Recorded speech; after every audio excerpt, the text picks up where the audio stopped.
Okay, we're ready to roll. It's 6:30. I'm calling to order the Pickens County Council meeting of Monday, August 3rd, 2026. This meeting is being held to conform with the South Carolina Freedom of Information Act and the council's organizational rules. The public has been notified of the time, place, and date. Are the mics on? The mics are not that good. Is it better? I'll try to speak up, okay? Mr. Chairman, there is the overflow room for those not planning on speaking where the live feed is playing. They'll be able to hear better. Okay, that should, yeah, we'll get through it. The meeting's being held to conform with the South Carolina Freedom of Information Act and the council's organizational rules. The public has been notified of the date, time, and place of the meeting. Public notice in the agenda was placed on the county website and the bulletin board in the county administration building at least 24 hours prior to the start of the meeting. Now, first up is the invocation. That's Councilman Chris Bowers. Let's pray. Our dear Lord and gracious Heavenly Father, we come to you tonight just to say thank you. Thank you for the opportunity to come together to meet, to do the business of the county. We thank you for the ability to pray. And God, we thank you for those that are here with us. We just ask now that you be with us as we go through this meeting, that you lead us, that you guide us, that you direct us, so that we make the best decisions for the people of this county. Dear Father, we just thank you, especially tonight, for having my grandmother here with us, celebrating her 100th, and just so grateful for that, Lord. We love you. We thank you. It's in your name we pray. Amen. Amen.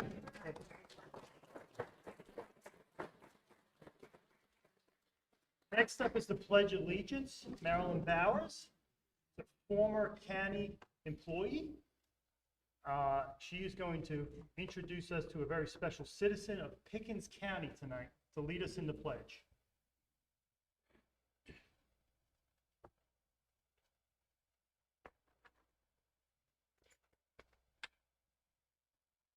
It is indeed a pleasure to be able to introduce my mother. We have been celebrating since the end of June, her 100th birthday. And she's been a lifelong citizen of Pickens County that whole 100 years, basically in the same spot she lives today. I told Alex he better be on his toes because she's in his district, and yes, she still votes. So yes, we're real proud. She's been a very active citizen of Pickens County. One of the best things, she served many years as poll clerk for the Albert R. Lewis precinct. So it kind of runs in the family. We appreciate the opportunity to be here. If you'll join us in the pledge. I pledge allegiance to the flag of the United States, to the republic which stands one nation, indivisible, with liberty and justice.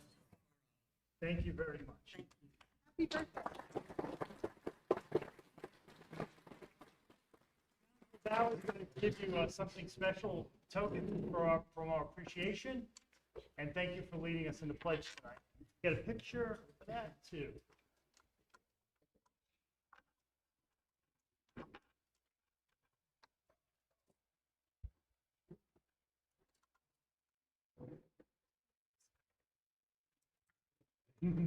Great.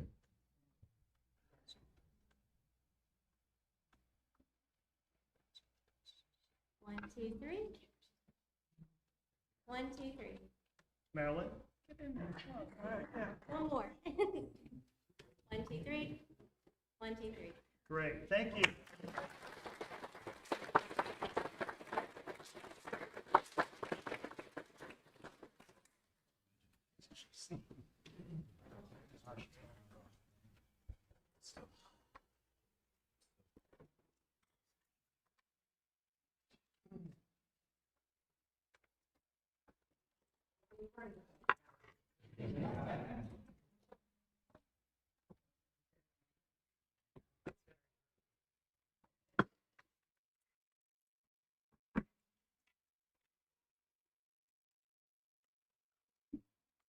Okay, next up is item number 2.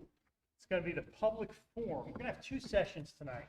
One is going to be the general public forum, and then later in the meeting we'll have a public hearing for the Lake Jocassee and Kiwi overlay. So let's start with the general public input. Tonight, our first speaker, and it's our guest speaker, Jeannie Gilstrap for the Pickens Rotary Club. She's going to tell us a little bit about the new promotional maps that they have, and as well as some of the events Pickens Rotary is undertaking, and how, if anybody wants to join the Pickens Rotary, how they'll do that. Thanks, Jeannie. Come on down. Thank you to council for inviting me here tonight. As Alex said, I am Jeannie Tinsley Gilstrap. I am with the Pickens Rotary Club. For those of you who are not familiar with Rotary International, it is one of over 40,000 clubs in more than 220 countries and territories around the world. We were organized in 1907 for the privilege of service. Three gentlemen decided that they could do more together than they could separately. And throughout the history of Rotary International, that is our motto, service above self. And I would like to thank Pickens County Council tonight for awarding us part of the ATAX grant. With this allocation of your gift, our Rotary Club in Pickens is going to be able to provide a service to the area of Pickens. Rotary International dictates that we organize our service in 7 areas of focus. One of those areas is vocation and economy, and we hope that our project will assist with the economy of our area. We are going to publish, with the money from the ATAX grant, a map that will be distributed in the South Carolina Visitor Centers. It will be titled Pickens, South Carolina, and we hope that this year we will provide the 250th anniversary logo that was part of our Rotary Azalea Festival idea this year. This map, which will, like I said, be distributed along the visitor centers of the upper and Midlands of South Carolina, contains not only a map of the area of Pickens, but most importantly, the geographic and historic icons that make up what makes Pickens the gem of the county.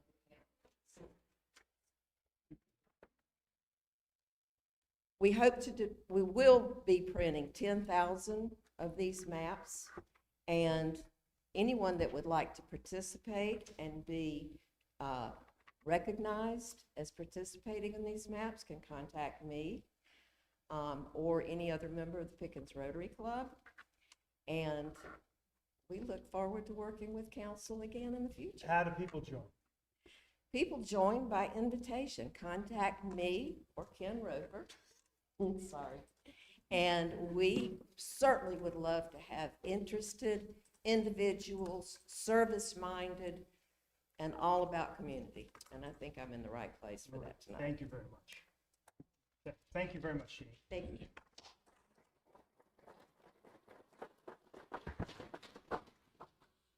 Mr. Chairman and members of council, we have 7 speakers signed up this evening.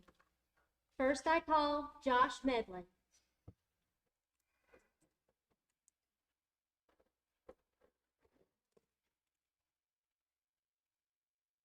Good evening. I was planning on protesting for about 3 minutes and some Facebook stuff, but I think we need to have a come to Jesus moment, so I'm going to stay quiet for a few, get about 3 minutes.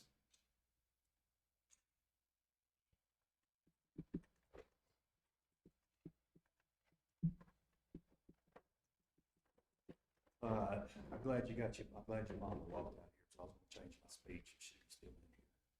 But y'all 2 on this side, y'all can go take a break. Y'all 3 on this side can go take a break. You said I go about 60 miles per hour. Not true. I try to get my time out in 3 minutes. You didn't allow comments when you post about county business on your page. that can be an amendment violation because you're posting about county business extension. You said the council was slow. You said the planning commission can't handle too many things. You said the same about the administration. That's who you got leaving this place. You said y'all were just getting to things from 6 months ago, can't handle a lot of new stuff. You accuse people of doing things, but do the same thing yourself. Phony. I went on use hypocrite. That's another good word for it. New things got done in the past 2 months or so, but only took around 45 days. Raises. That didn't take that long. That wasn't from 6 months ago. Everybody in the county got raises. First reading of Hartwell overlay. That came after Mr. Bauer spoke about doing something for Saluda. So that's new. Redoing traffic study guidelines or whatever you're doing for your little thing. That's new. Form a committee for the public commission review or whatever it was. That's new. Why is there no member at large on the council? Why are you in charge of appointing new members to the PC if someone resigns? To me, you have too much power. That's what it says in this piece of paper right here I got, that you get to appoint new members of the PC if people quit or resign. The people need to have the power, not one person, especially when it comes to people outside of Joe Cassie and Kiwi. Sorry, personal. There's more to Pickens County than just that area. You, sir, don't need to make decisions on your beliefs, but what the rest of Pickens County wants. There's more people in Pickens County than Highway 11 area. Time for us to stand up for what we believe. You, sir, need to go. Thank you very much. I call Brian Grant. Brian Grant.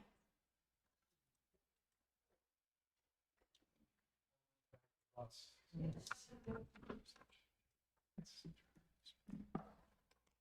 had numerous printer problems, so I'm going to have to read this off my phone. My printer, neighbor's printers, and another neighbor's printers did not work together. So I am fighting an uphill battle. Hi, I'm coming tonight to speak about the automatic license plate readers. Some people call it the flock controversy, but there's other companies involved like Axon, Motorola. Axon makes the body cameras and tasers for police. These cameras don't reduce crime and have the promise of enabling entirely new vectors for criminal and espionage activities, all the while upending jurisprudence of the presumption of guilt and obliterating our First and Fourth Amendment rights under the U.S. Constitution. Atlanta is now the most surveilled city in the world with 60,000 plus network cameras, just a few thousand by Flock, by the way. Flock is just one of these systems uploading to the Palantir grid. Atlanta has slightly higher crime than Chicago, while Chicago has 1/7 the number of cameras. Installed improperly in many locations, roadside cameras sidestep normal state DOT signage approvals. Imagine Stalin, Mao, or Hitler with access to these never-sleeping AI-empowered devices-driven surveillance architecture and data sharing network where data storage, safety, and retention are not enforceable. Flock's own marketing material claims they accurately identify 93 out of 100 license plates, 7% error. So if they can scan 20 billion plates a month per their own marketing page, that's 1.4 billion errors a month. These errors can end a driver's life if the enforcement stop goes badly. Never mind the lawsuits. The ALP permanently stores and then resold to whomever a third-party vendor wishes. These camera devices integrate local bike paths, playgrounds, private parking lots, public roadways into a centralized, nationwide, even worldwide mass tracking database to literally speculate whether a crime has been or could be committed, all imposed on millions of targets of interest simultaneously in data center scaled systems. So let's go down. I'm running out of time here. So I call it Netflix for stalkers. Consider as of fall 2025, many of the cameras were not password protected. These were not just on roadways, but on Brookhaven, Georgia's bicycle path, and others pointing at kids on Atlanta playgrounds. I'm here and there. So the footage uses AI facial recognition, will automatically follow persons in the frame to log them. We just handed the world the tools to execute innumerable illegal cyber attack vectors to compromise our federal employees, public officials, or anyone that are targets of interest. Imagine Norfolk, Virginia's naval yards with these. They have 3,000 cameras there. And how many people have classified clearance? So we're way out in front of it here. I want to show you a photograph, how well we're doing, which is pretty good.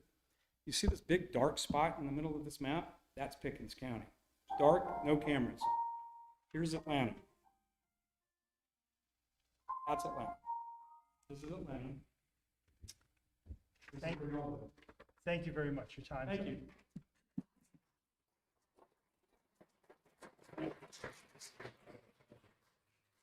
I call Hannah Whitehead.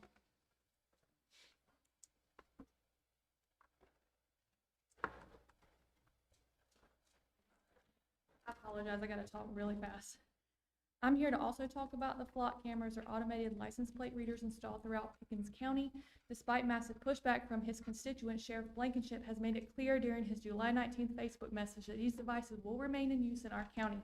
Let's take a look at this tech and its impacts in South Carolina. Stephen Melvin of Rock Hill in 2024, flock read his tag number incorrectly to that of a stolen vehicle. A deputy approached with his gun drawn and had Stephen kneel with his hands over his head for 5 minutes before the deputy verified the car was not stolen. Lanisha Hemingway of North Myrtle Beach in 2024, the 18-year-old was detained at gunpoint for the same thing. Flock alerted her vehicle as stolen when it read her tag number incorrectly. She filed a federal civil rights lawsuit and the city settled for $250,000. The Bryan sisters in Greenville in 2022, Flock read their rental car as stolen even though it was reported as recovered.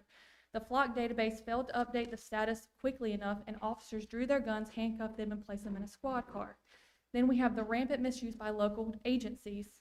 June 2026, 2 Greer police officers were fired. July 2026, 2 Greenville police officers were fired. And Richland County Sheriff's Department, July 2026, 1 deputy was fired and charged after using Flock for personal reasons. This brings me to Flock Nova. Flock Nova uses OSINT or open source intelligence to aggregate all of your publicly available information into one searchable database. This can include all of the location data from your devices, internet search history, fitness app activity, credit card numbers, email addresses, IP addresses, social security numbers, etc. Flock Nova's tagline was, "Search once, see everything." All of this is searchable without a warrant, which is a clear Fourth Amendment violation. Probable cause is no longer required for any officer to search these things. Pickens County Sheriff's Office bought a subscription of Flock Nova in August of 2025 obtained by FOIA documents at a cost of $7,000 per year. This doesn't include any other costs related to Flock, and this was all implemented without public debate or comment from taxpayers. As in the Declaration of Independence, it is stated, governments are instituted among men, deriving their just powers from the consent of the governed. Barring the removal of all funding for Flock, which I understand isn't realistic, what I'm asking of the council is enforcing the Sheriff's Department to create a public transparency portal. This portal is something that any department can turn on within their Flock system for public viewing. This could include camera counts, retention policies, search reason or offense type, date, time of search, etc., which can be redacted. There are roughly 6,400 agencies that use Flock and about 900 of these that have the transparency portal.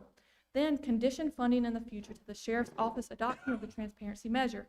Also require the Sheriff's Office to disclose all costs related to Flock cameras and software, including Nova, funding sources, and multi-year contract details. Formally oppose or condition funding against broad, unrestricted sharing of Flock data outside legitimate investigative needs, and to require disclosure of any agreements that allow other agencies or companies access. You can also talk to your county attorney about whether this creates liability for the county. Thank you. Thank you.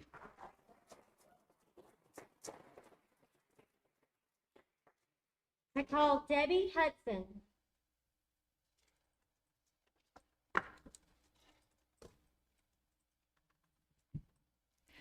Good evening, council members. My name is Deborah Hudson, and I've lived in Pickens for 28 years.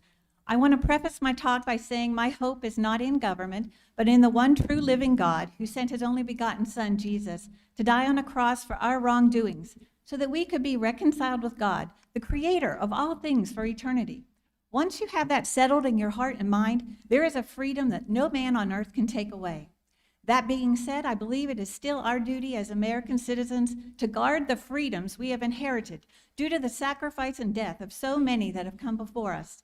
This is our watch, and many citizens believe we are now witnessing dangerous government overreach by allowing law enforcement to set up warrantless mass surveillance cameras. There are now over 100,000 in the U.S., with more sophisticated ones yet to come. Proponents are trying to convince us that it is for our own safety, but I don't feel peaceful thinking about the prospect of my children and grandchildren having to live under an oppressive police state like Communist China, who has over 300 million cameras monitoring their people. Just last night, some friends saw a flock camera being put up on Highway 8 around 10 p.m. in the dark by law enforcement.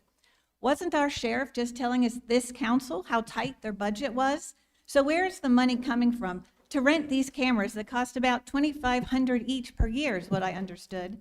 The wise men who wrote our Constitution knew how quickly power corrupts people. That's why they included the Second Amendment.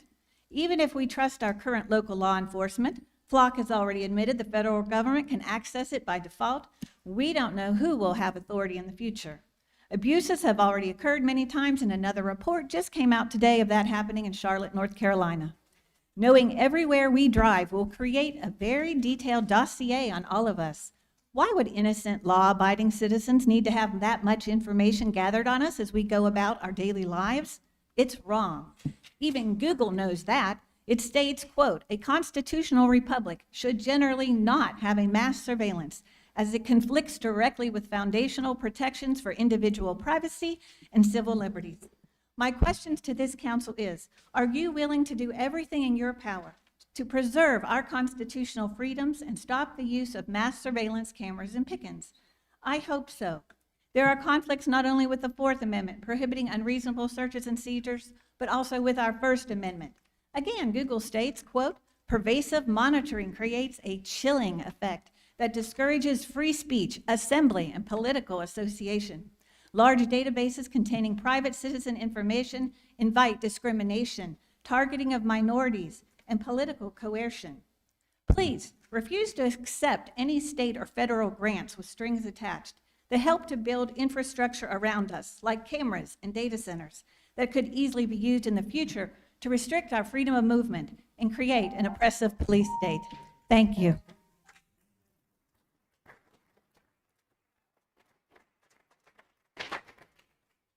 Call Matthew Lusk. Hi, Matthew Lusk. I got an outside voice, and I'm going to use it because I know some people in the back are having trouble hearing. And I'm here speaking at county council, but I'm really not speaking to county council because I've learned there's not much point in that, and it's pretty hard to do. What I'm here to say is that I believe the sheriff of Pickens County is violating my Fourth Amendment protection against illegal search and seizure by the camera that is put up on Fish Trap and Saluda Dam Road that's recording the daily patterns of my daughter's life and putting them out there on the internet for, hey, you guys know how many authorized Flock users there are? I don't, but that's who has access to the patterns of the daily, like everything in my daughter's life. Matthew, speak to us. What's that? Speak, what's that? Speak to us. Speak to you. Okay, these cameras are recording the patterns of my daughter's life and selling them to any authorized Flock user. Not just this sheriff.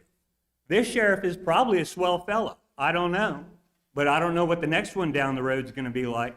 But I sure do know what a few sheriffs back were like. And I know what they would have done with the Flock camera. And that's a part of this conversation that needs to be had in public. All right? There's people in this county that have trust issues with the police. And it's because the police department has been weaponized by local politicians in the past in Pickens County. And race has been relevant to that. Okay? And race is relevant to why these cameras are going up again. I want people to think about that. I love my grandfather. He's one of my idols. But he believed some things that were wrong, that he was confused about. And I probably believe some things that are wrong that I'm confused about. All right? But my grandfather was an influential man in this county. And he would have used these cameras to do what he thought was best for his family. And I don't think what he thought was best for his family is what's best for this county. People need to consider that. There's an app called DFlock where you can find out where these things are. There's an app called Reflock where you can find out how to get around it. But I'd like the sheriff to take them down right now because the public opinion is not on his side and the Constitution is not on his side. That's all I have to say. Thanks, guys. Thank you.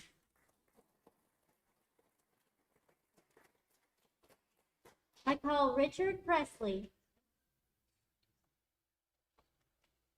You do have time.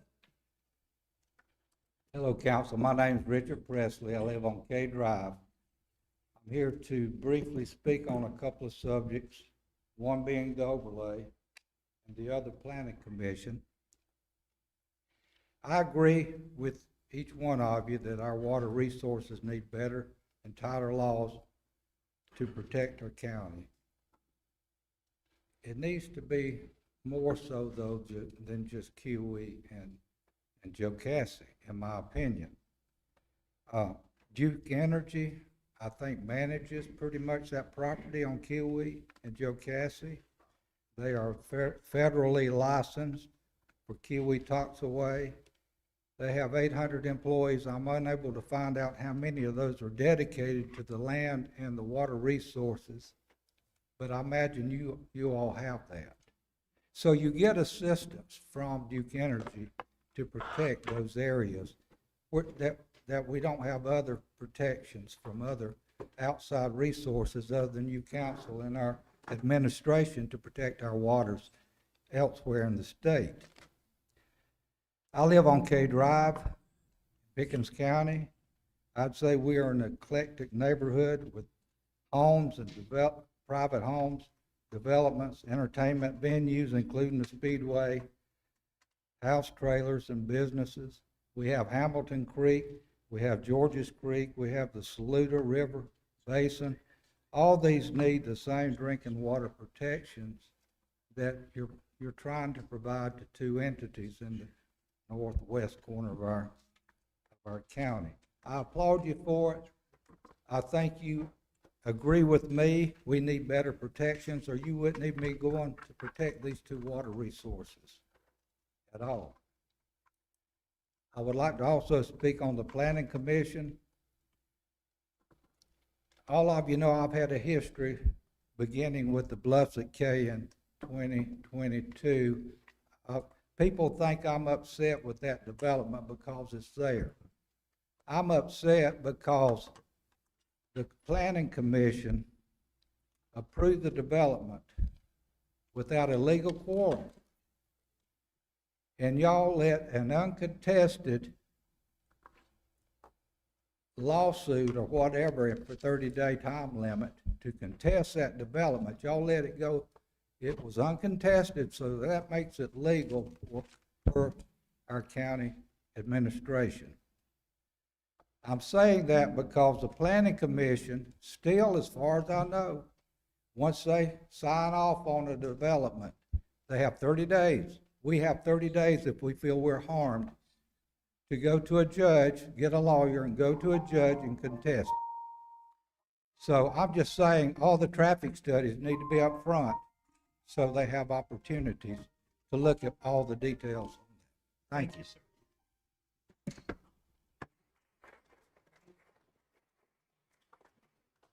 I call Lisa Moore.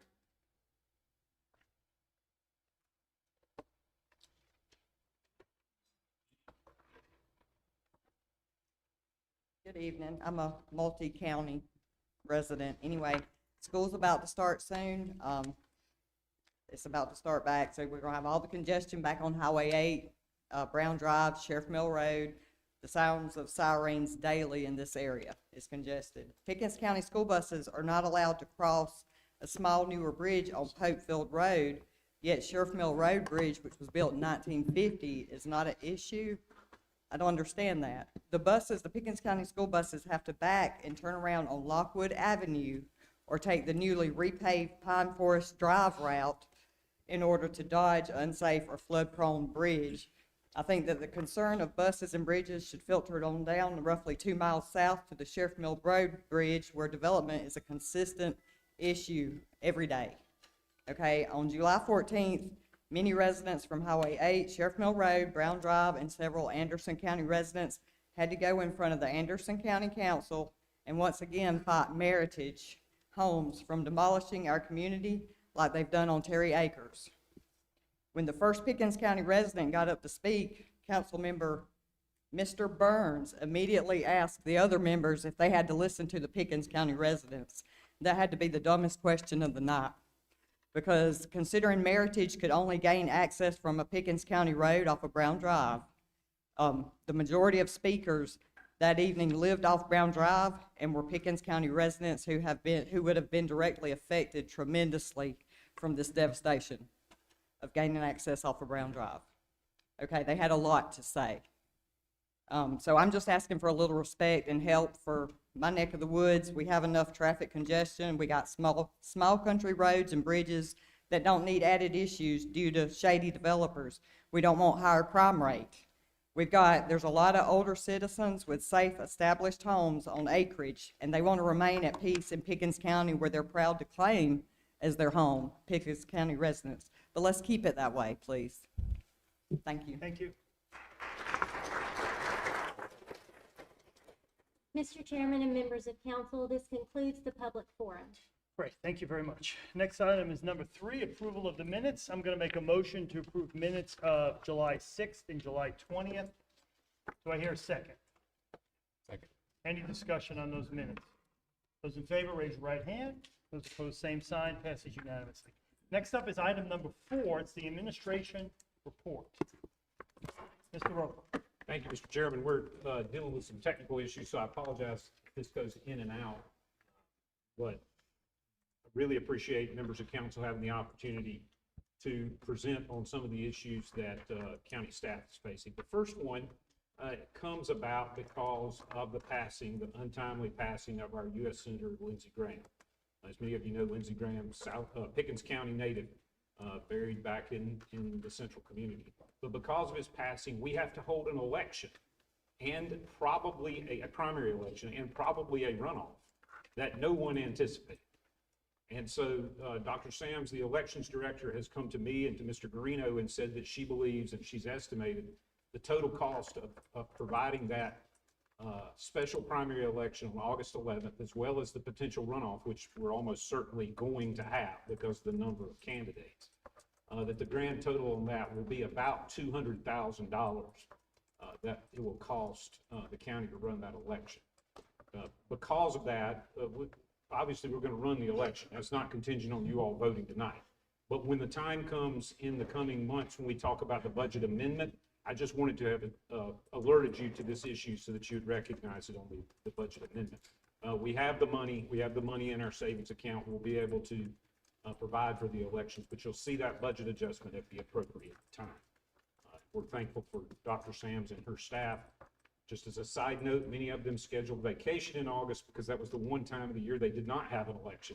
And so now they're going to have to adapt and run this election here at that time. The other thing you'll recall, back at third reading of the budget, we talked about compensation for county employees, and you all were generous enough to pass a 6% pay raise for most all county employees, excluding me and yourselves, and some of the state mandated salaries.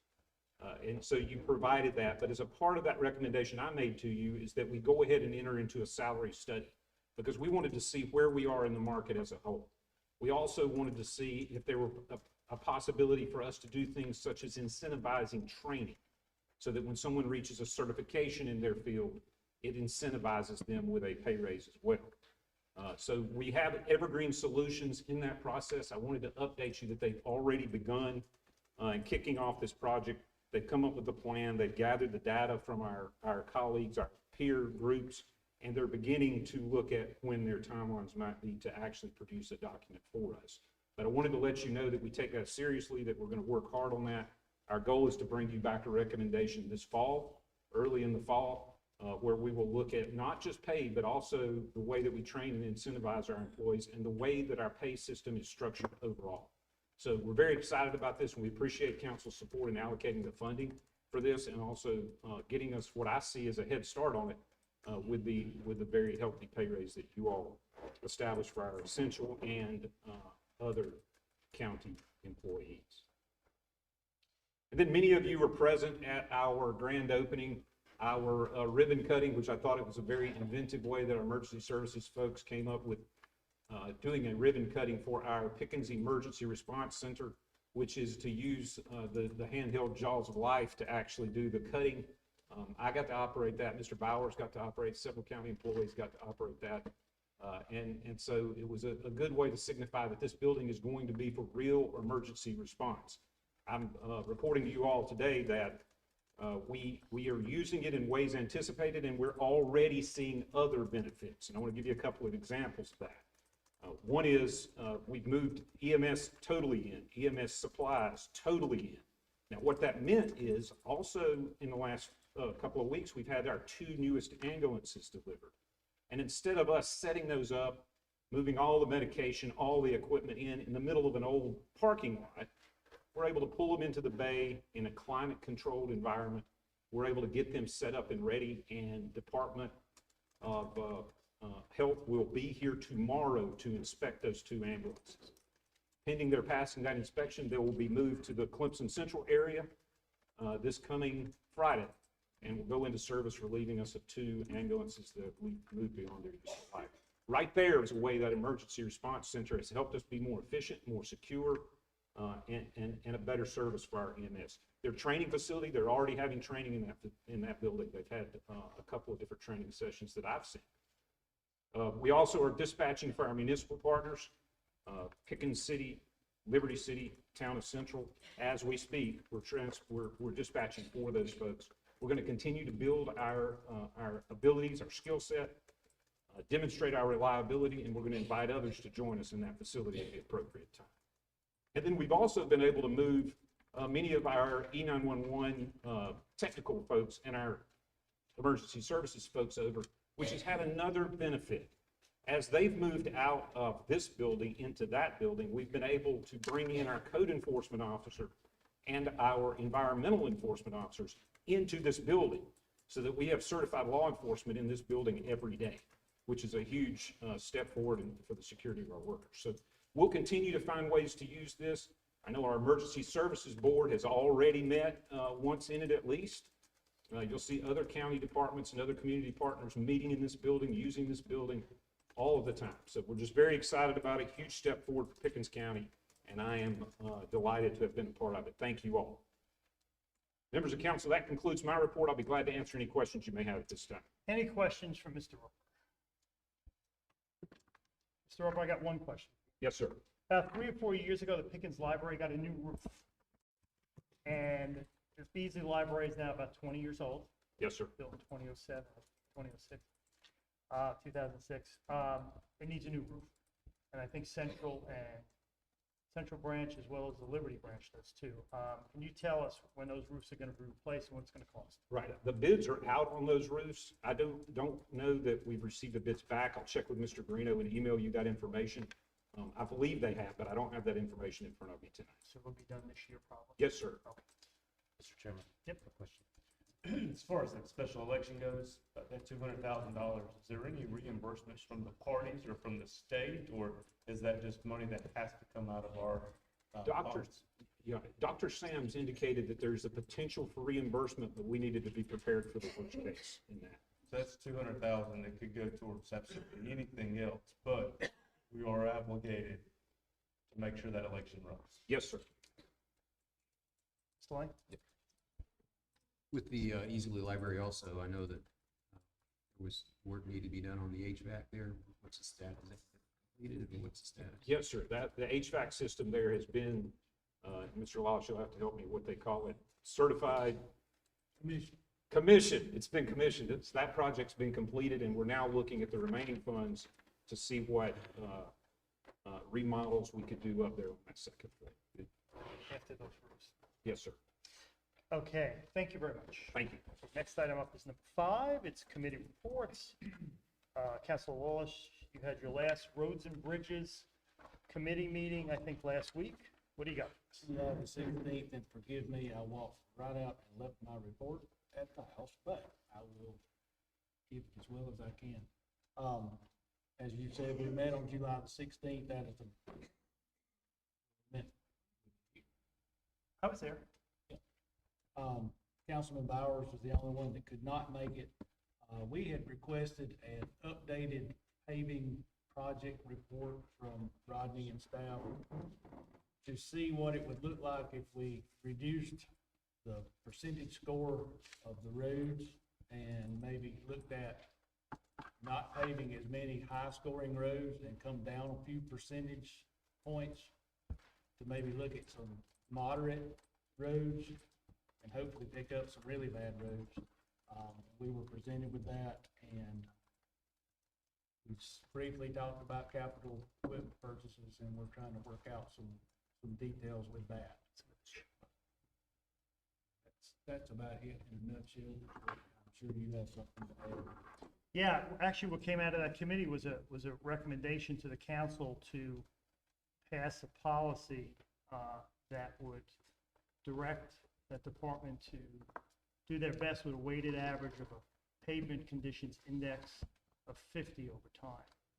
Right now, they're paving roads that are 63, and we'd like to lower that a little bit. So we made a motion to do that. So I'm going to make a motion to adopt a policy that Roads and Bridges Department, when they create their 5-year plan for the roads that they're going to pave, that weighted average is 50.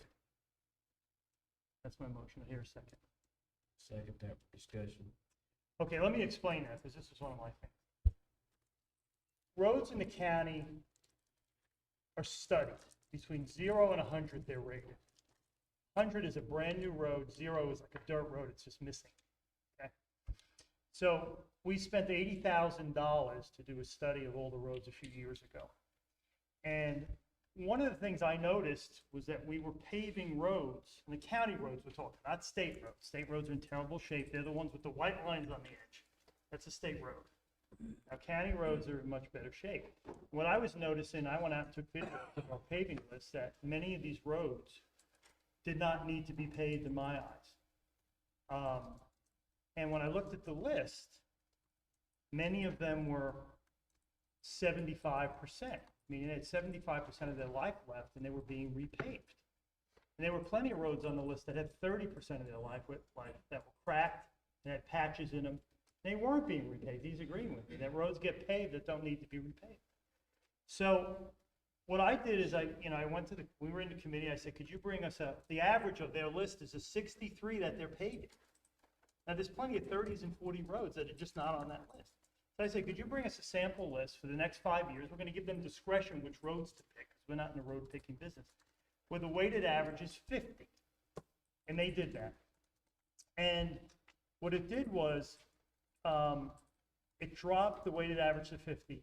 And what it did is it removed, I think, 10 roads that had more than 70% of their life left, and replaced them with roads that had 30 to 40%. It wasn't what I would have done, which is start at the bottom, the worst roads, and pave those first, but it was a compromise between that committee and what the Roads and Bridges wanted to do. So the 50% is kind of right in the middle, and you'll see more roads that will be paved with 30% of their life or 40% of their life left. And you won't see roads being paved that have 70% of their life left. One was 88%. I drove the road. I took a video of it. I said, why are we scheduled to pave this road? So that's why that motion was made, and I made it, and that's my reasoning on that. Mr. Chairman, just for sake of discussion, if I may, because I want to make sure I understand the science. And this may be a question for Mr. Rodney over there.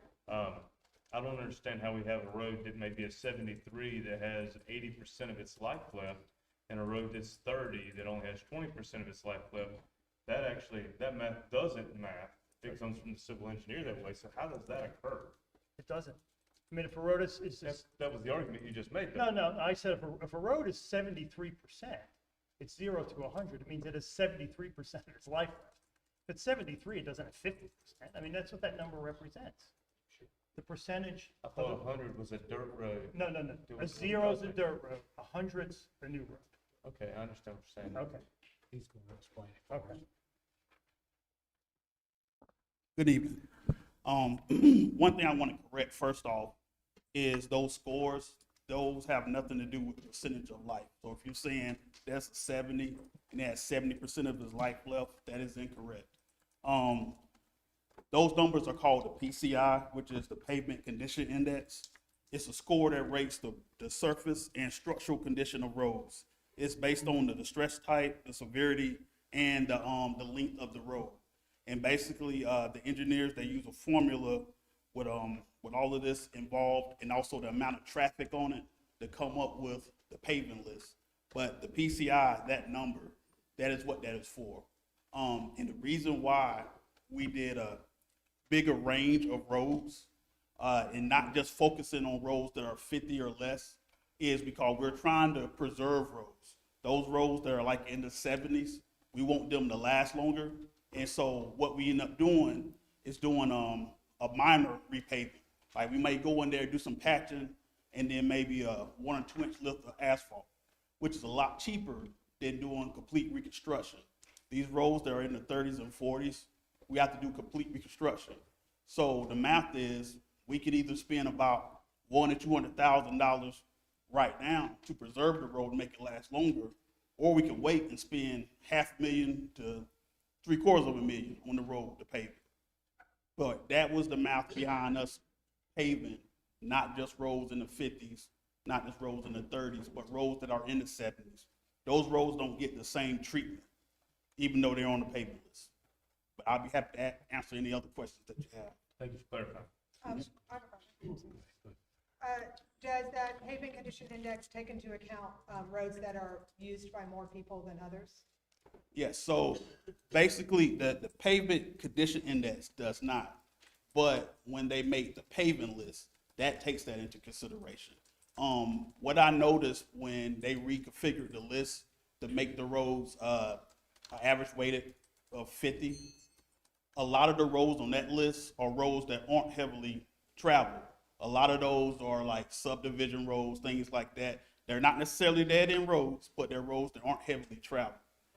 Whereas there's a lot of roads that are in the 70s that are heavily traveled, and if we leave those ignored, they're gonna get in worse condition and cause a lot more money. Yeah. So it wasn't that we're gonna ignore those lower roads. We had a plan to address those roads also. The revised list that you provided us, was that made by the engineers or was that you guys? No, sir, that's the engineers. When we started this whole process and paying that a third-party engineer, one of our own call engineers, to do this road study and develop the paving list, we wanted to make sure that basically nobody here at the county can have any opinion on it, and so no one can say, oh, well, such and such lives on that road, so that's why they're paving it. We had an outside company do the whole thing. That's what I was getting at. That's why I was asking that question. Yeah, the only thing we do, once they present us with the list, there are some roads that were on there that were actually not a county road, and so we corrected that. And then, excuse me, then there are some roads that were on the list that we actually said, you know what, that road isn't heavily traveled. This road over here gets more traffic, so let's put that one on there. That's the only influence we have on the list in my department. I'm trying to understand. So we have hired an outside team as well as worked with our engineers and civil engineers, and you developed a paving plan. That's right. That prioritizes the most commonly used roads and spending as little money as possible to get the most out of tax money investment. That's correct. That's where you came from. So why are we changing that? Me? Yeah. Oh, because there's plenty of roads that people live on and pay taxes and pay for this system, whose roads we are not paving, that have cracks and potholes. And they go out to Odell Drive and look at it and don't see any potholes in that road. And we spend hundreds of thousands of dollars paving that road. The people who are paying for this are wondering what the heck we're doing. Now, they're insulated from that. They don't work from the public. You and I do. And when people are sending me pictures of roads that are being paved, and I'm no expert, but these are not just, these are clearly not very old roads. They're wondering what's going on. And not all these low roads, these 30s or 40s are low volume roads. I've driven a lot of them, you know, and I can tell you they're not just all in subdivisions or dead ends. They're actually roads that are just being ignored. And I think the goal is probably maybe to pave more miles, which you would if you're paving a bunch of roads that don't need to be paved because they don't need a lot. But I think we need a higher percentage of roads that are obviously in worse condition. And honestly, they're being ignored for roads that are in far better condition that my eye can see. Right, so I've got two frustrations here. One is you were part of the group that voted to eliminate a payment plan we had for roads. Y'all cut in half the amount of money we're giving roads and Sure, bridges because it violated to the work state with. law. It did not. Sure. So we got rid of the money that we gave this team. This team then came up with a plan. They are the engineers, we are not. And this committee got together to tell the engineers that they're not doing their job right, and because you've driven on them, choose those roads. That's not 100% accurate. The engineers provided the list that we have now.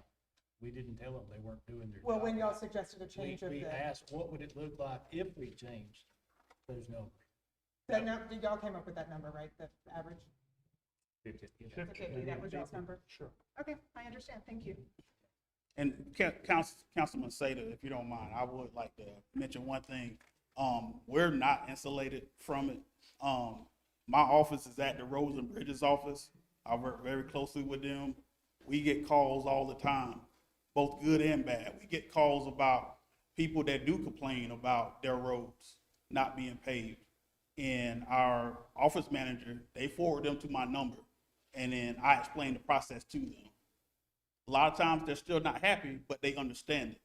And then also we get a lot of calls about people that are complimenting us and telling us how well we do on our roads. They're telling us that, oh, I wish you would pave the state roads. Yeah. So we get both. But like I said, whenever they're forwarded to me and they're not happy, I explain the process to them and they get it. And I'll be happy to explain it to anyone. I've never had that issue. So. Well, the issue is, I personally believe we should start the roads in the worst condition. That's my opinion. You believe what you believe in. This is a compromise. It's halfway. And see, So and it's not- basically what it does is it's eliminating about 10 roads on average that you would pave in the 70s versus adding maybe 10 roads that are in the 30s. That's all it's doing. It's not starting at the bottom of the list. And of course it needs to be volume related. It always is volume related. It has to be. But I just think that the people that are paying for this, and those are the complaints I'm getting. And I think the policy should reflect that. I'm not saying it should be completely, let's start at the bottom of the list. That's what I heard yesterday. But it's a compromise. I thought it was a compromise, honestly. Mr. Chairman, I just wanted to say for clarity, and to make me feel better about saying it. You mentioned the taxpayers, and myself and Ms. Linville were in a very unique situation, and we have taxpayers that live in our districts that contribute heavily, I would say, to those funds. And the amount of money we see returning back to our district is nil to slightly nil for me. I believe I have a couple of miles of roads. And you have zero. So saying that, I have to be a good steward of these county funds. I believe that's my job. And I believe that an ounce of prevention is more valuable than a pound of a cure. The Wix oil filter commercials of old, those kinds of things. And I think there's something to be said to doing the preventative maintenance on the front side. And I understand it looks like you're paving more and this, that, and the other until 2 to 3 years from now, 4 years from now, that road that we could have fixed for $100,000 today, now we're paying $750,000, and that is not being a good steward. I don't care who you are, that math don't matter. And that's just the way I feel about it personally. Rodney, Yes, sir. if we adopted this, within a year's time, would you be able to determine, was this a good move or a bad move, or? Yes, sir, we could, because in a year's time, basically, we'll look at the other roads that were not necessarily neglected, but the roads that weren't paved, what their conditions are. And to be honest with you, it'll probably be more of like in 2 or 3 years' time, because depending on the traffic that the road gets, a year may not determine that. If it's a road that's not heavily traveled, then within a year, it's still gonna be fine. So it just kind of depends on the road. But we can definitely take our best wing at it. That's similar to when I asked you the question of how long does it take a good road to go bad? Right. There's really no answer It depends on the traffic. Variable. If it has a lot of traffic, a good road can go fast, can go bad very fast. And then, like I said, a lot of times it's a lot more than just the physical, just looking at the road as you're driving on the road. It's actually thinking about the structure. Like I said, that's what goes into that PCI number, the structure of the road and everything. What's up under, what's causing those cracks? Even if it is a couple of cracks, what is causing that? And it's a lot of different factors that go into it. It's a math that these engineers have used. It's not just picking some out of the sky. They're not just driving around looking at roads, they have degrees and stuff, right? Right, yeah, sorry.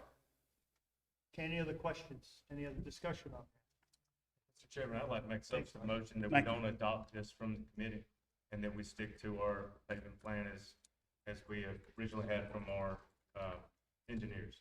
I second that. Any discussion on that? I mean, a substitute motion is basically just gonna, okay, we'll just, if it fails, we'll just get right back to where we were.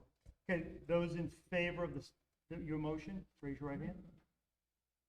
Those opposed? Okay, right back to where we were. I'm gonna make the motion again, which is to adopt a policy of 50% on the 5-year plan. Right here, a second. Second that for one more piece of discussion. Okay, go. What do you got? While I understand what they're saying and what Mr. Robinson's saying, I do think there is room for improvement, and I realize we have engineers that determine these things, and the engineers were involved in this revised list we have. That's why I asked the question, if we choose to adopt this, this is true of anything. Down the road, we could say, okay, this wasn't a good move. We can always reverse this. That's my point. It's not that I'm just wanting to steamroll through it. Any other discussion? I'll add, it is a privilege on council to get to vote for something that's gonna cost a future council a lot more money. So we have to always be careful that we are tasked with being good stewards of the money that we spend and looking forward to how much it's gonna cost for a paraleader. And if we start saying every taxpayer deserves something, which of course we all deserve something for our taxes, but as Mr. Bauer says, my district is entirely taxpayers who receive zero money for county roads. We have 0 roads in the city of Clemson, and we have the largest contribution to the tax base in this county. So the way that tax dollars work is you average them out to where they are most efficiently used to serve the most number of people. And that is what this paving plan did, and I don't understand why it's even under discussion. I mean, the people in Clemson never drive on county roads. That's not what I said. You talked about people who drive over roads that aren't good, and I'm saying we don't get any of that money. We get 0 money for county roads. And Councilman, You get 0 money for the police too. I mean, that's the way the government's structured. Right, so we collectively use the money to collectively help the most It's not a people. balance of payment system.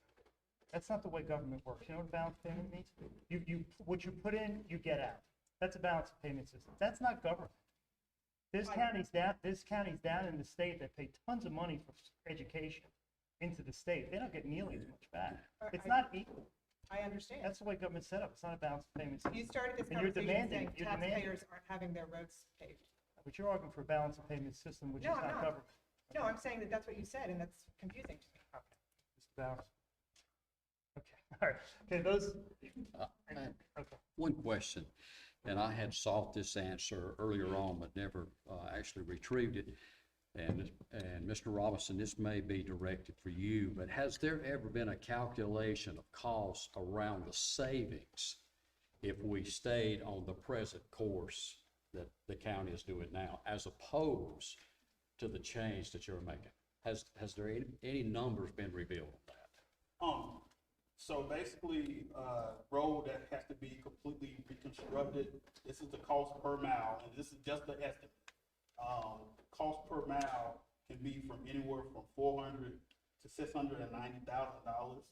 Whereas a road that we just would go in and what's called a crack seal and just kind of preserve it, you're looking at about $110,000 to $137,000. All right, concerning the mileage that we're looking at, I don't want to put you on the spot, but what would that comparison look like with these two plans? What we've been doing the past 3 or 4 years, I would say we've been paving about 15 to 25 miles of road. Does that change if we go to the 50th percentile? How many miles you gonna get? We would definitely pave a lot less roads, because if we're doing strictly in the 50s, we're gonna be looking at most, not all, but mostly reconstruction for roads, which is a higher cost. And that 50 is just an average, right? Yes, it's an average, but because of the number of roads that are like in the 30s and 40s, it cuts out a lot of those higher roads that we can preserve. We basically won't really be doing any preservation work. It'll be mostly not full reconstruction, but a lot of patch and pave. So you 5 miles, 10 miles, 4 miles? I would say it'll probably cut out at the very least 5 miles or so. And then considering that most of our roads are only about a mile, a lot of them a lot less, that means a lot. And then also another thing that you have to consider, that's kind of to you and Councilor Linville's point, is you don't have any roads in your district that are county in the cities, but they travel on county roads, as Councilman Sater pointed out. And so that's why we're trying to hit a lot of those roads that most of the citizens in the county use. Okay, any other questions from the board? Yeah, I'd like to look at, I don't know if we could do it or how we can do it, but looking at the damage to people's vehicles that drive the roads that are worse off. I know I just happened to hit a pothole the other day in a road, and I gotta get a front end alignment on my car. You know, we've got to take into account some of that too, because I mean, that's money out of these people's, out of my pocket. I mean, it's gonna cost me $150 or whatever, you know, they're gonna charge me to do a front alignment. So there's other costs involved in roads that aren't maintained well than just the paving costs. And I think we need to keep that in mind also, because that's my money. I'm spending my own money. I'm not spending the county's money, which is still my money. It's their money, right? And I get what you're saying, I do. But there's got to be some consideration for those roads that are worse and the damage that they can cause to the citizens' vehicles like mine, right? And just as an example, we've got to take a look at that too. We have to put some kind of consideration on that. I don't know how to put a dollar figure on it, but it's something that we need to consider that also. Any other comments or questions on that? On that damage, how many calls do you get on average for damaged vehicles due to our county roads? To be honest with you, not a whole lot. We do get calls a lot about potholes, and that actually comes out of a different pot of money. That is regular maintenance. That does not come out of this money that we pay roads with. And typically, whenever you call Road and Bridge Department about a pothole, it's patched within a day, maybe 2. They usually patch it pretty quickly. And like I said, that's a completely separate pot of money. That comes out of the general budget that is approved every single year. Okay, any other comments on that? Anyone call for question? Those in favor, raise your right hand. Those opposed, same sign. That passes 4-2. Thank you very much. Next item up is council correspondence.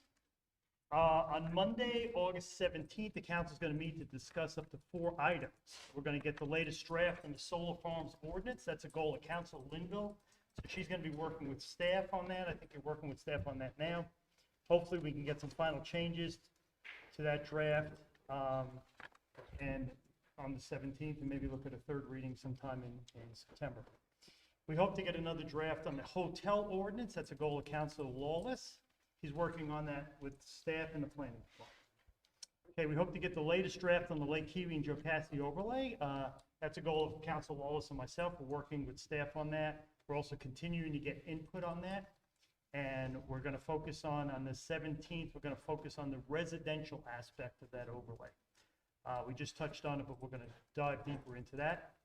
We'll also get a look at on the 17th on the new developmental area map with District 4 changes that Council Lang has actually requested. He's been working on that. So the ad hoc Roads and Bridges Committee has sunsetted. Your work's complete. Thank you very much. The ad hoc DSO committee, which is Council Linville, Holloway, and myself. We're going to get started on Monday, on August 10th. That's next week. That committee is going to elect the chairman and then dig into the noise ordinance and the events venue issues that relate to concerts and things like that. And also some of the K-Drive requests that we've gotten to change in the DSO we'll be looking at. So Richard, you want to be at that meeting for sure. Council Linville and others attended the South Carolina Association of Counties conference this past week. So give us a report on that. Yep, the South Carolina Association of Counties has annual conference. Pickens County showed up, Councilor Bowers was there, Councilor Lang, and Councilor Holloway, as well as everybody seated over here, our division heads, our senior directors. It is a mix of elected officials and county staff who attend, and the conference is a combination of classes called the Institute of Government, followed by conference matters. Institute of Government, we had several graduates from levels. I graduated from level 2 and started my advanced classes. Councilor Bowers is working on his advanced. He's graduated a while ago. Councilor Lane graduated from level 1 and level 2 and started advanced courses. And Councilor Holloway graduated from level 1. And we have several staff who've already graduated. Some of them were in the advanced classes and others are working through it. These are classes that teach public officials how to be better at our jobs, stuff on FOIA, on property law, on that kind of thing. So those classes were great, and it's good to get training. Then during the conference, we met with state officials, and honestly, the updates were a little different this year because the state hasn't passed a budget. So the legislators were talking to us about how that's going to affect counties. It affects Pickens County. Mr. Roper had a great question for the staff there because the state is responsible for earmarks that fund a lot of projects that happen in the county, and all those earmarks are on hold until they pass a budget. So we were trying to get updates on what's going to happen about that, with that, as well as other laws that might affect counties this year. Mr. Roper also concluded his year of being president of the South Carolina Association of County Managers, Administrators, and Supervisors. So he has spent the year leading that countywide association, so they were very grateful for his service. And I know that, I'm pretty sure, Ms. Pratt, you were the attorneys meet as well. So it was a great collection of best practices and talking with people, and they even added, I was able to go to a luncheon with updates on the federal level about how recent changes in federal policy are going to affect counties. So it was a great chance to get together, work on those issues, and learn more about our position.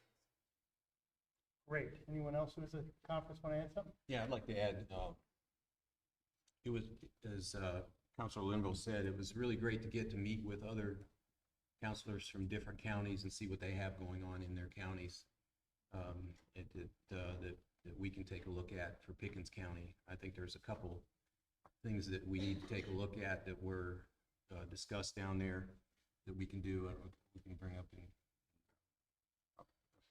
up in maybe new business here in a minute. But it's really good to be able to bounce ideas off of people from different parts of the county. What I will say with the state budget, there's 600, and I think I think it was the state senator said there's $680 million. They don't know how they're going to spend it yet. That's when you left. That's when I left. And for me, personally, it's like, well, I know what you can do with it. You can give it back to we the people. So I would suggest to everyone to call your state representatives and talk about that $680 million and what they're going to do with it, and give your suggestion to them. Because if you don't, they'll come up with something, and it won't be you, right? That's all I got. Okay, great. Okay, any other? Mr. Chairman, technically, this is a council correspondence. Yes. You asked me a question. You had asked earlier about the roofs on the library. I do have that information. Mr. Dorino is watching the live feed, and he reminded me. As bids are back, we're still waiting on the performance bonds that would allow us to finalize the contracts. But the low bid for those roofs is $182,000. We hope that we'll be it for all of them, and we hope we'll be able to resolve that in September. And that estimate was 300,000. That's right. So it's good. He's saving Can some I- money. I have something to add to correspondence. Sure. I know this is unusual, but I got a call a couple hours ago. I think many of y'all know that the Senior League, Little League World Series takes place in Easley. It's going on right now. It is incredible.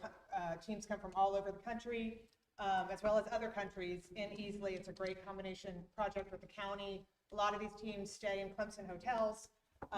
They eat out and shop in Pickens County, and we collect A-tax money from them, and then we invest A-tax money back into this Little League. It's a great event.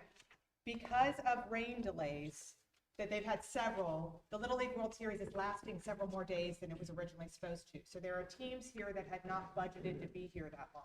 And many of them have run out of money to eat. Word got back that one team had just taken loaves of bread back to their hotel room to eat last night. Some of them are out of funding. So there is ways that we can help if you want to support these teams that have traveled to Easley. There's a website called Give Butter, butter like the dairy product, Give Butter, / Senior Little League World Series. You can make a donation if you want to help them out. Also, you can drop food, snacks, Gatorade off at the Clemson Chamber of Commerce, which is right there next to the Amtrak station in Clemson. Y'all could spread the word. This is a great event that Pickens County is incredibly proud to have, and we hate to see any teams not able to be comfortable here. So, Can you repeat that, Give Butter? GiveButter.com / Senior Little League World Series. Senior spelled out or SR? SENIOR, spelled out. All those words, all one word. Senior Little League World Series. Thank y'all very much. Okay, next item up is going to be item number 7, motions for new business. Do I hear any new business? Mr. Chairman, I'd like to make the motion that we add executive session tonight, discussion with our attorney regarding council's roles in block cameras. Okay. I'll second that.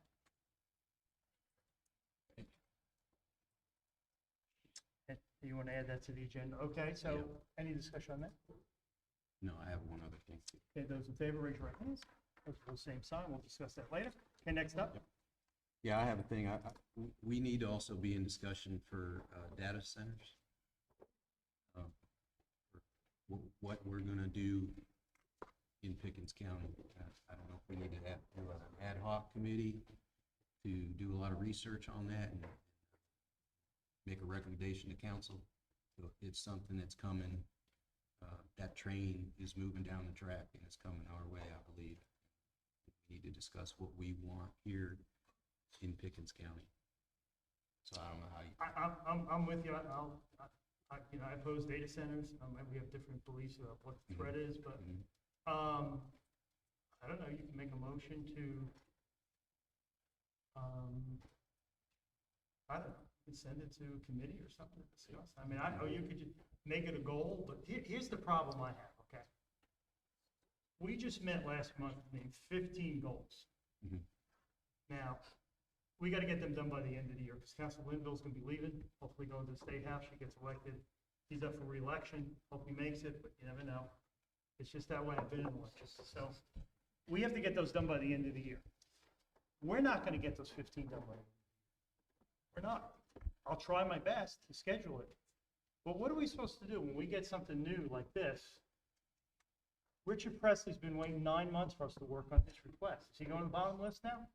No. What am I supposed to do? I mean, everybody wants to add new stuff, and you already have 4 goals that or 3 goals that you set. Now we just don't have the time. I mean, unless you want to meet 3 times a month, which I can. I'm retired, no problem. But it's just, we got to focus on the 15 goals that we named 2 weeks ago, or are we going to start talking about data centers too? I mean, like I said, I oppose data centers. I don't think they would make it past the planning commission, frankly. And I don't think they would come to the upstate because of the terrain, and other counties want them. We wouldn't. So I just don't know if I want to schedule it in front of something where he's been waiting 9 months and they've been waiting 6 months, and he's got something that's Well, we don't need to put it in front of everything, but I think it just needs to be on our radar. We can put it on. We can make it number 16 if you like. I mean, it's just the practicality of scheduling and trying to get things done. And these guys know that I'm constantly pushing things forward all the time. they've had enough of me. But it's like somebody said, it's a very slow-moving body. We're going at 10 miles an hour with just 6 members and staffs and department heads and 700 employees. So we can add it to the list, but. On that subject, real quickly, can I ask Ms. Fowler, has staff discussed data centers at all so far? We have very briefly, mostly watching what the state is doing. Mr. Chairman, can I? Oh, sorry. Yeah. One more thing real quick. Where are y'all at with this? Is this, I mean, I agree. We need to be looking at this because it is real. But we're not close to forming an opinion on what we should do or proposal, but we agree that some standards would be crucial. So, Mr. Chairman, would this fit in with either the solar farm work that's going on, since it is the same department? I realize it's different beast, but the same animal, or the UDSO conversation. You don't necessarily have to come out with a solution. I don't think Mr. Lang or Councilor Lang is saying we need a solution today, but it is worth the conversation. And if it's a deeper dive, then you have time for it, but there's no reason to avoid the conversation. Oh, yeah, that's fine. We could send it to that DSO committee. Because in the past, we used to have committees. Standing committees or committees as a whole. And things were sent to committee to just die. At the end of the year, there'd be like 30 items. And maybe we'd get to 10 of them. Now, under my leadership, we don't do that. We actually, everybody gets a hearing. If it's going to just get one vote, they get a hearing, they get a meeting out. Because that's fair. I think it's fair to the minority. In the past, the minority got stuff sent to the committee and never got looked at. So I'm trying to avoid that, but then doing that, when you hear everything, you only have so much time. We can send it to the DSO committee. I don't have a problem doing that and adding that to the list. So I'm okay with that. So I'll make a motion to send that to the DSO committee. I'll second that. Second, okay, any discussion on that? Those in favor, raise your right hand. Same sign, passes unanimously. Okay, thank you very much. Any other new business? Okay, so it's gonna be, DSO committee is gonna get data centers. Okay, next up is item number 8A. It's a resolution of Pickens County Council establishing a policy for the issuance of road encroachment permits. Mr. Roper, could you explain this? Yes, sir. Mr. Chairman, members of council, I think we had one member of public forum that actually spoke to this very issue earlier. Ms. Moore, I don't know if she's still here, but she was speaking about Brown Drive and saying that an Anderson County development was asking to build a subdivision in Anderson County, that their only way of access would be through a county road in Pickens County, Brown Drive. Now, you all have worked very hard over the last 2 or 3 years to deal with issues like development standards. How dense do we want subdivisions to be in this county? What do we want subdivisions to look like, to Mr. Presley's point? Y'all worked really hard on these and you're continuing that work. But what will happen is other jurisdictions, and developers know they can do this, they'll go outside the county or outside the county's jurisdiction and do a development much denser. And then our roads, as Mr. Robinson can attest, have to bear the brunt of that. And our citizens have to bear the brunt of that traffic. So when we got on the staff level, the request from the developer for that Anderson County parcel, and we knew they needed to use Brown Drive, my staff recommended and I supported us saying no. And so we said, no, you can't, we're not going to give you an encroachment permit on a county road for a development that would not meet our standards. Now, we did that and we felt righteous. But I'm a big believer in home rule. What I just did was pass a policy. And I'm the county administrator, I don't set policy. 6 of you set policy. So what I'm doing is asking for you to endorse that policy so we can continue to take that point of view. Another example would be the Millstone subdivision off Linhart Road, which was inside the city limits, but it used a county road for a second entrance and it created a dispute with the county residents in that area. So we think it'll have real application. We recommend it to you as a staff because we know that you work so hard on these development standards. We would like to say, cities do what you deem is best. Other counties do what you deem is best, but if you're going to use our county roads, you need to build them to our standards. And that's the the point of this resolution. Okay, Mr. Bowers, this was one of your goals. What's your thoughts on it? I want to make a motion that we adopt this resolution. I asked for it a month ago. Thank you for putting it on the agenda tonight. Okay. So I'm all for it. I'll make a second on that. Any discussion? If those in favor, raise your right hand. Those opposed, same sign. Passes unanimously. Thank you. Okay, thank you. Thank you for waiting. We're now up to the public hearing of the ordinance number 684 establishing Lake Kiwi, Lake Jocassee overlay district. I'm just going to give you a quick review on this so you know. We started talking about this in February. It was a goal of Council Wallace and myself. There were 3 public meetings in March, April, and May. We had a first reading on March 16th with just Lake Kiwi. We added Lake Jocassee and another first reading on April 20th. We had a work session on May 27th where we discussed detail. We had another work session on June 15th, another work session on June 29th. We have not met about it in over a month now because we've been gathering more input.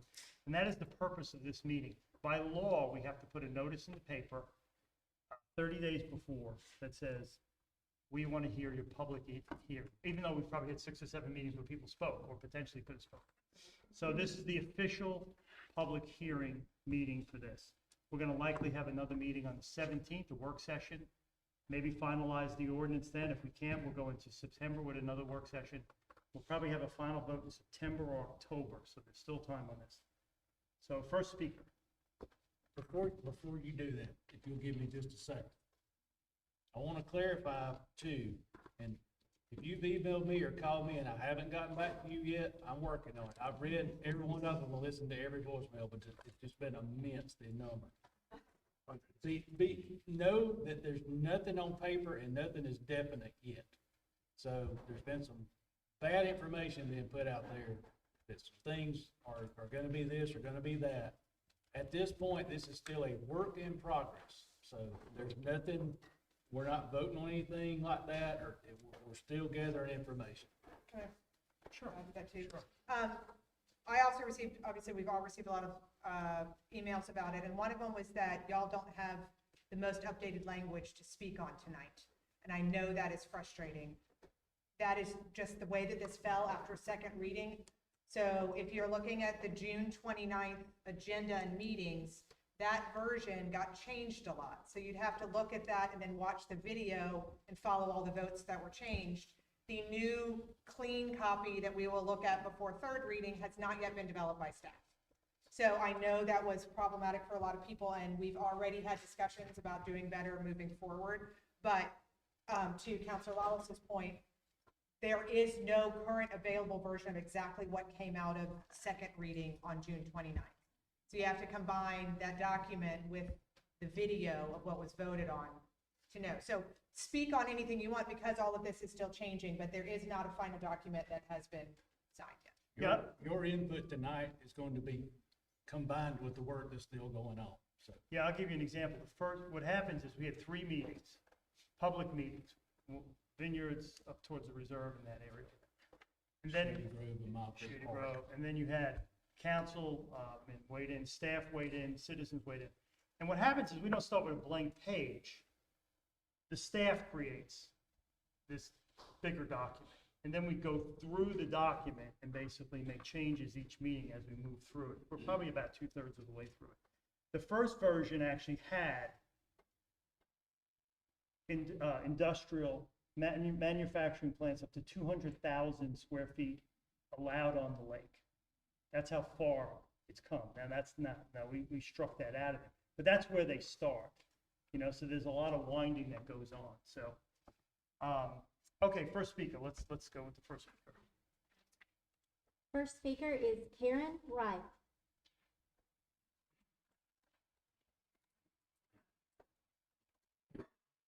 Good evening, County Council, staff, attendees. My name is Karen Reif, and I am a Pickens County resident. I have attended almost all of those meetings, hosted town hall, county workshops, council meeting relative to the proposed lake overlay district. Yes, all waterways are precious and deserve protection. However, that is a monumental and complicated task. The lake shores of Jocassee and Kiwi, and now newly requested Hartwell and Saluda, are the final filtration system for our drinking water. Please stand strong against future development of industrial or commercial within the 1,320 feet as proposed. Residents and visitors have access to the lake via the extensive parks in Pickens, Oconee, and Lake Jocassee.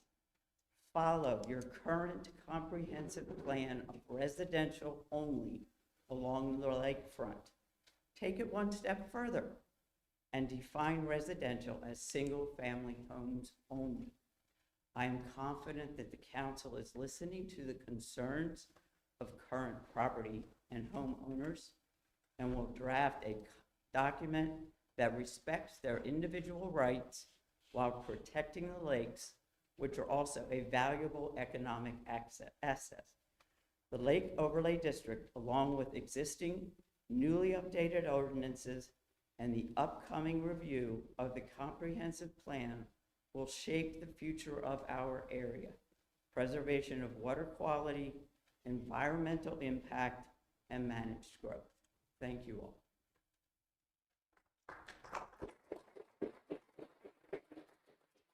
Peter Madden.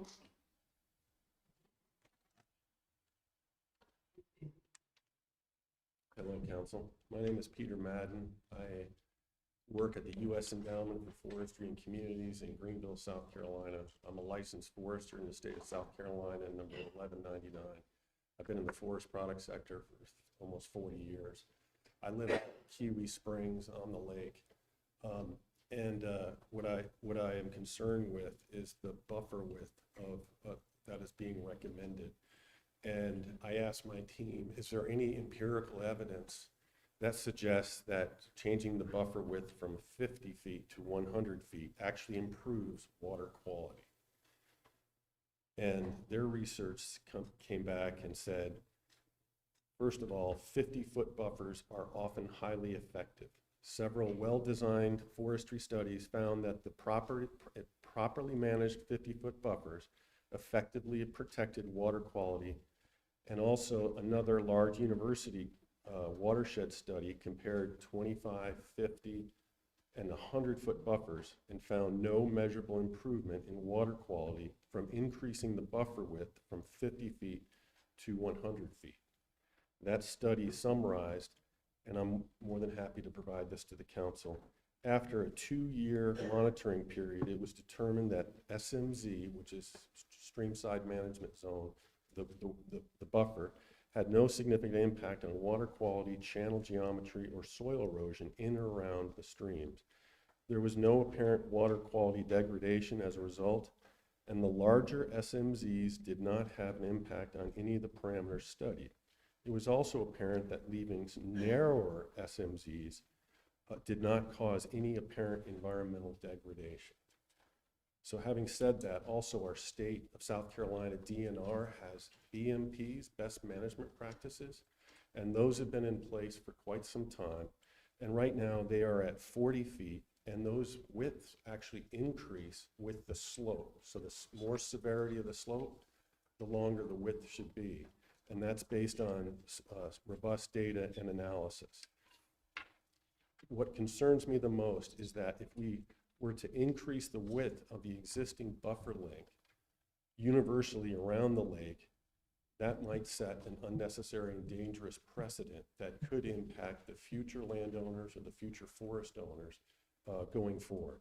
And I'm happy to share the research and the documentation. You can give that to her. Sure. Thank you. Okay, just one thing. I support the 50-foot setback for the structures. How do you feel? I support it. You? I'm good. We're doing it right now. How do you feel, Chris? Why not? I thought this is public. It is on the agenda. It's a public forum. Public hearing. No, it's public hearing. I'm taking a moment to stop and asking them for their feedback. They're gonna still get a chance to speak. How do you feel, Chris, about it? Are we allowed to stop public hearing to have debate amongst ourselves It's not on a how we debate, feel we're just about asking. the input? No, I would think just let it go Public on. hearing is public hearing and it's open to the public under state law, right? Sorry, I'm trying to turn this on, it's not working. Yeah, I would recommend let us go through a public hearing, and then if you guys have a comment at the end as to everything, then we can open it up for discussion. Based on what? Based on It's how on the we, agenda. Hearing is. No, the item is on the agenda.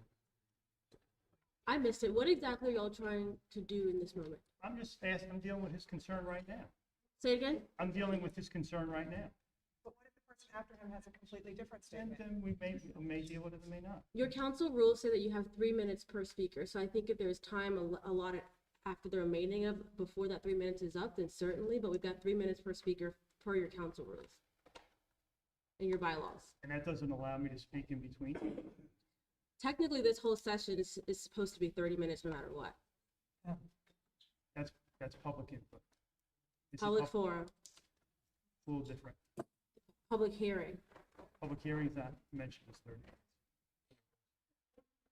All right, I'm not gonna argue with you. I don't think there's any basis for it, but we can listen to everybody. Wait till the end. We can listen to everybody if you'd like. Just wait till. Thank you for your consideration. All right, thank you.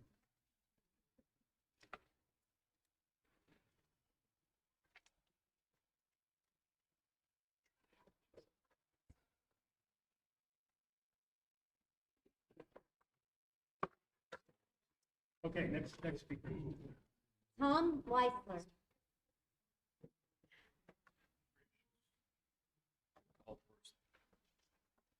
Pen has been sitting there for a half hour. My OCD says I must pick that up. So. Well, good evening, Chairman and council members. Thanks for the opportunity to letting me come here tonight and talk about the proposed Lake Kiwi overlay ordinance. And Chris Lawless, thank you very much for making that clarification early on. Lake Kiwi is one of the Pickens County's greatest assets. It is central to our quality of life, our local economy, and most importantly, it serves as a drinking water source for more than 500,000 people across the upstate. This ordinance has been carefully crafted and refined since at least March 2nd, when I first became aware of this. It has benefited from months of discussion, public input, thoughtful consideration. The result should be a balanced approach that protects one of our county's most valuable natural resources while respecting the rights of property owners.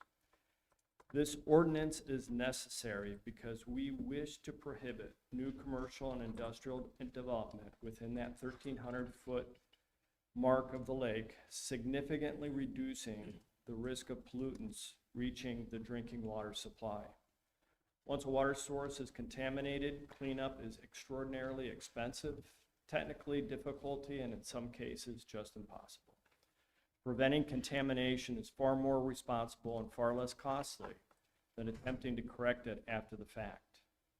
We also ask that the residential portion of this ordinance include a setback requirement for private residential property that allows owners to continue to build, improve, and enjoy the property under the rules that are substantially the same as those in place today. This ordinance is not about limiting responsible residential use.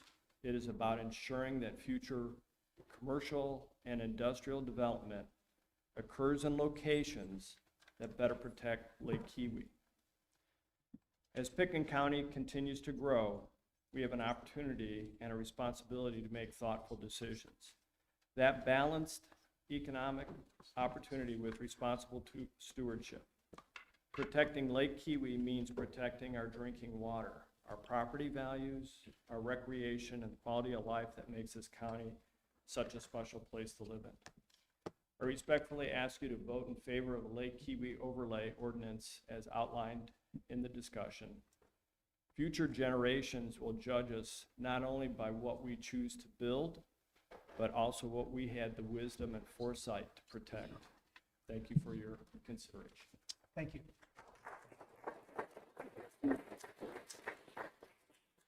Don Reinhardt.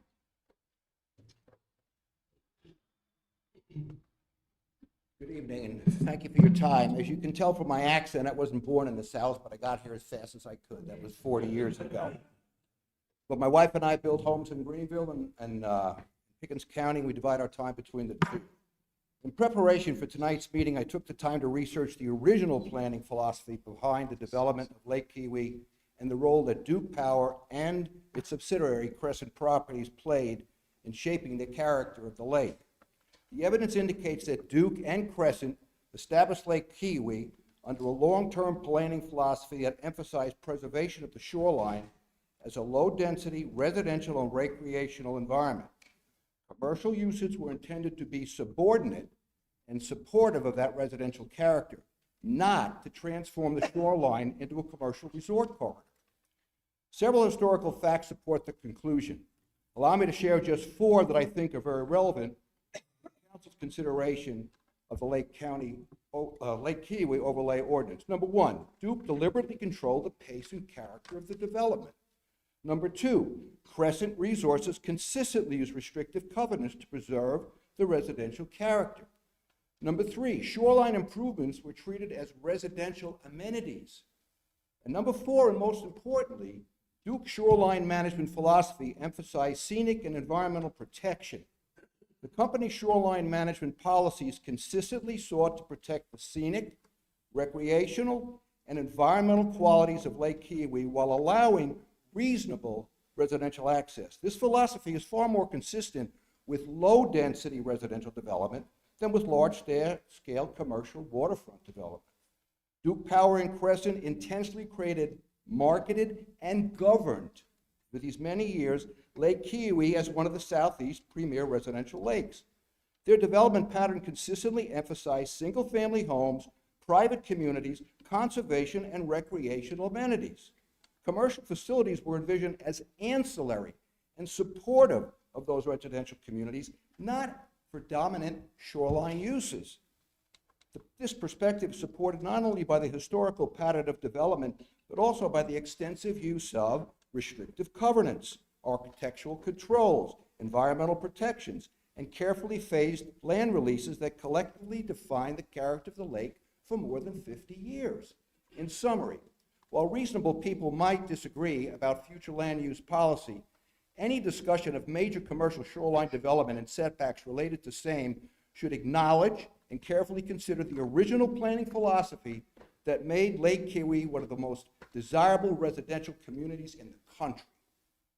As such, and in keeping with this thoughtful and methodical approach, I would respectfully urge the Pickens County Council to continue this extraordinarily good planning legacy and preserve this wonderful lake's community natural beauty. Thank you. Thank you very much.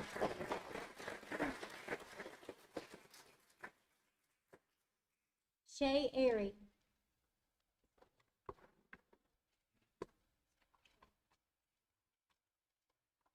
Good evening, Council. I'm going to give you a little different perspective. My name is Shay. I spent many years right in this area. I'm actually an estate planning attorney. That's what I do. I've written a lot of wills and trusts for people here in Pickens County. A lot of them are dear friends and clients of mine. My wife is from Etowah, North Carolina, so I now just live a little north of here. My parents live in Pickens County. I'm here to talk a little bit about Sunset Marina.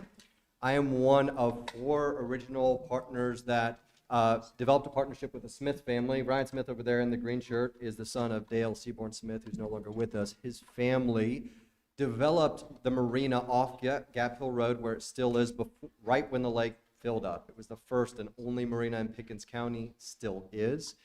We got involved with that at a time back in 2016, 2017, where that property, and if you talk to the sheriff's department, they can tell you, was filled with 80 to 100 derelict RVs and other sites. It was a mess. We went through a big process of cleaning that up, entered into a long-term lease with the Smith family to redevelop that. And so if you've been out there, the actual marina side, after many, many months and years and hundreds of thousands of dollars, we've got the approval from Duke, from DHEC, the Archaeological Commission, and everything else you can possibly imagine to get the permits approved. In 2019, we came to Pickens County Planning and got the marina side, the land side approved. There was a phasing out of that permit. We came back in 2024 and got it reapproved. And so we have a vested permit, but the overlay as it's drafted, the concern is if it is not changed and if it is passed, it could absolutely kill this development.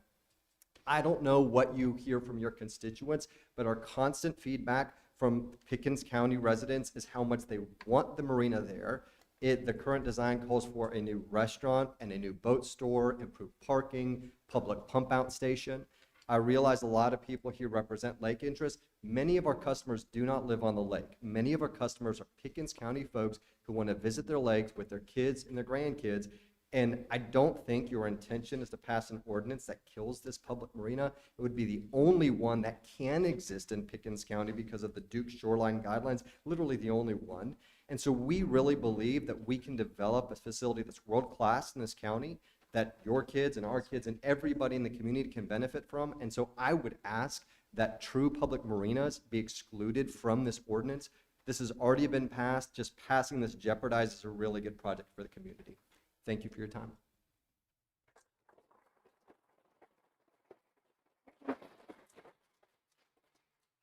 Leslie DeCardius. Sorry.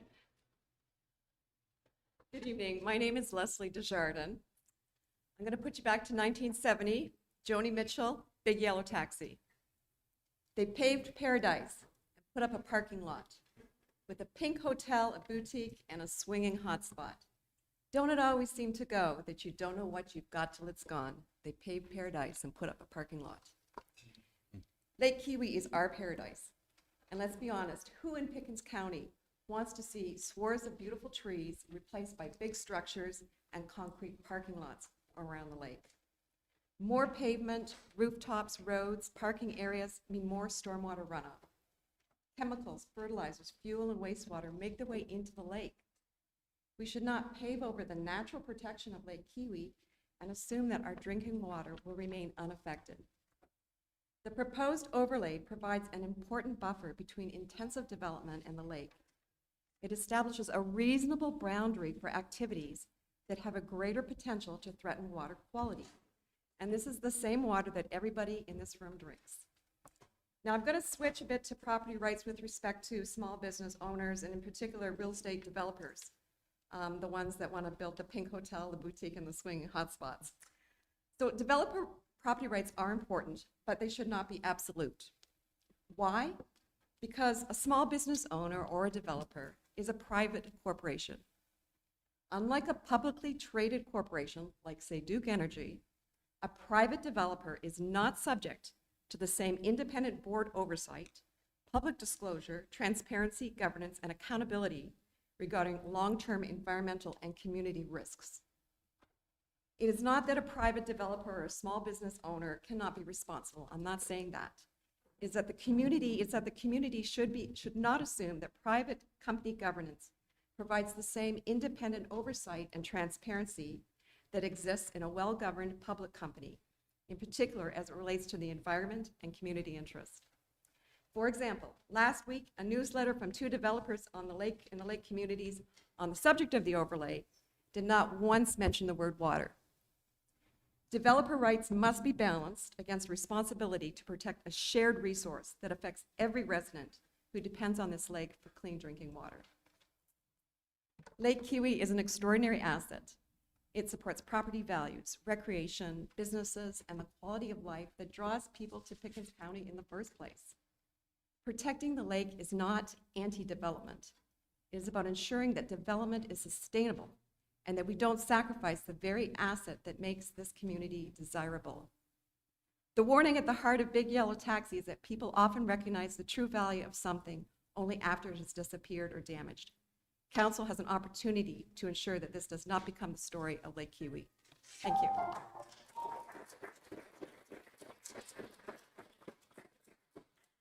Josh Medlin.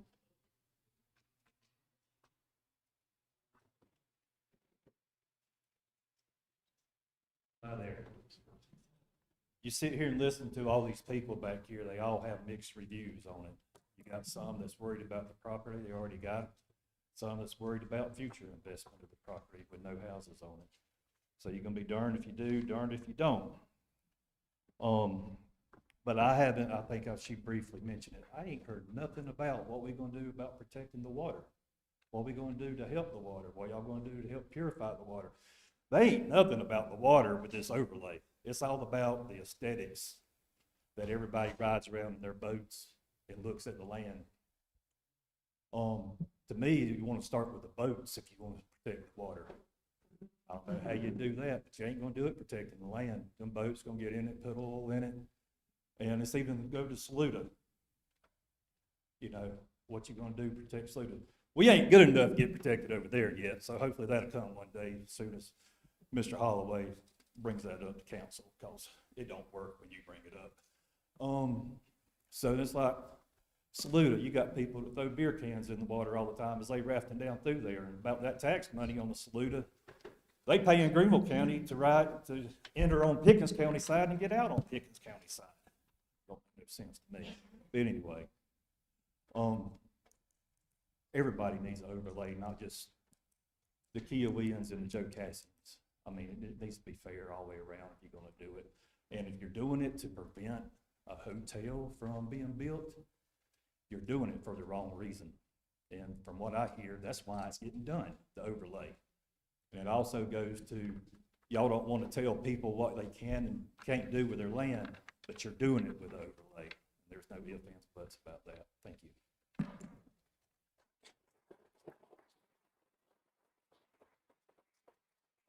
Susan Williams.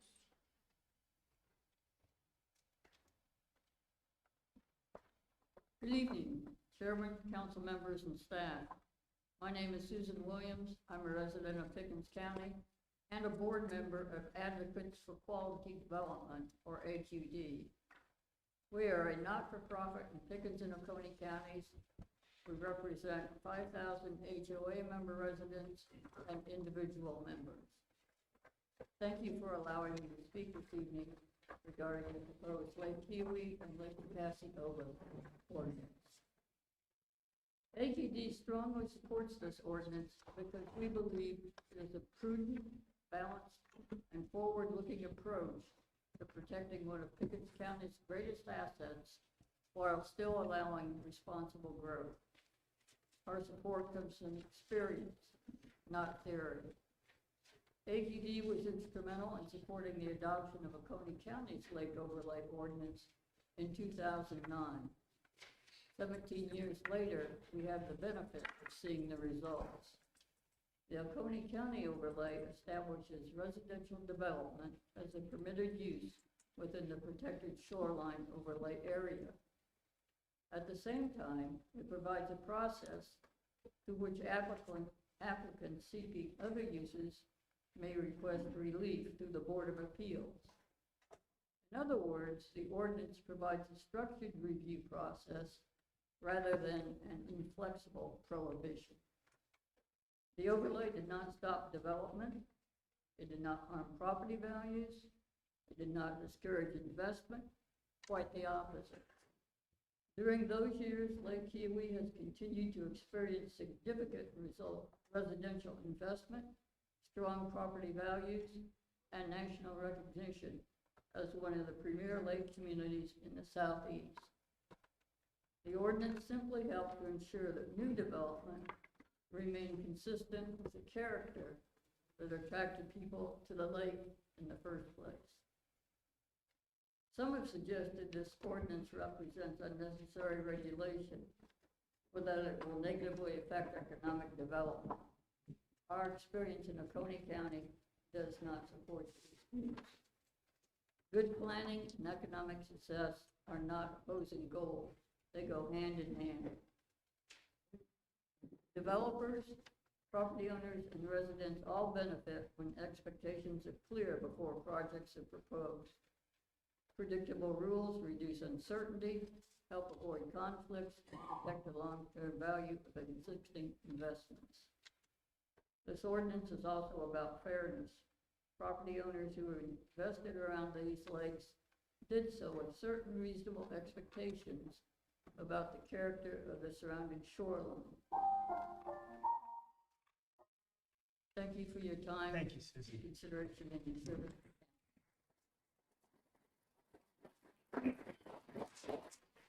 Erwin Burbach.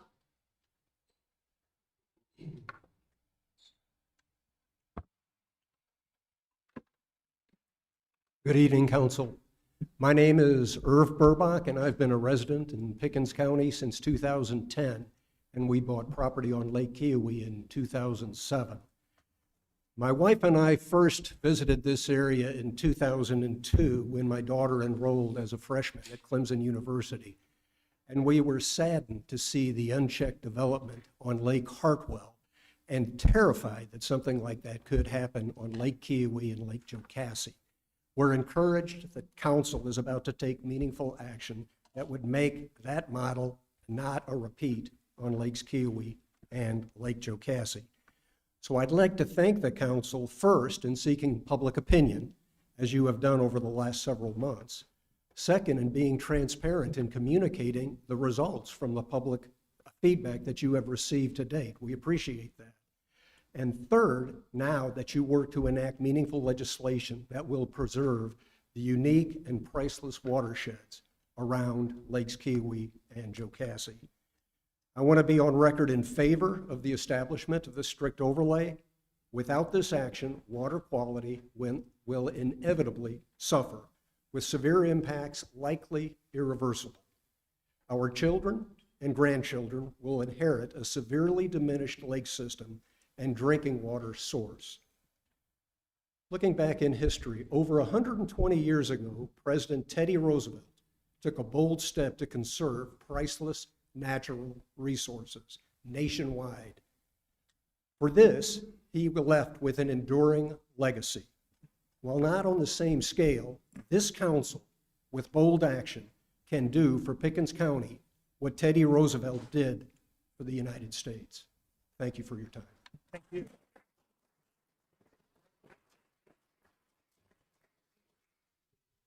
Alan McMurray.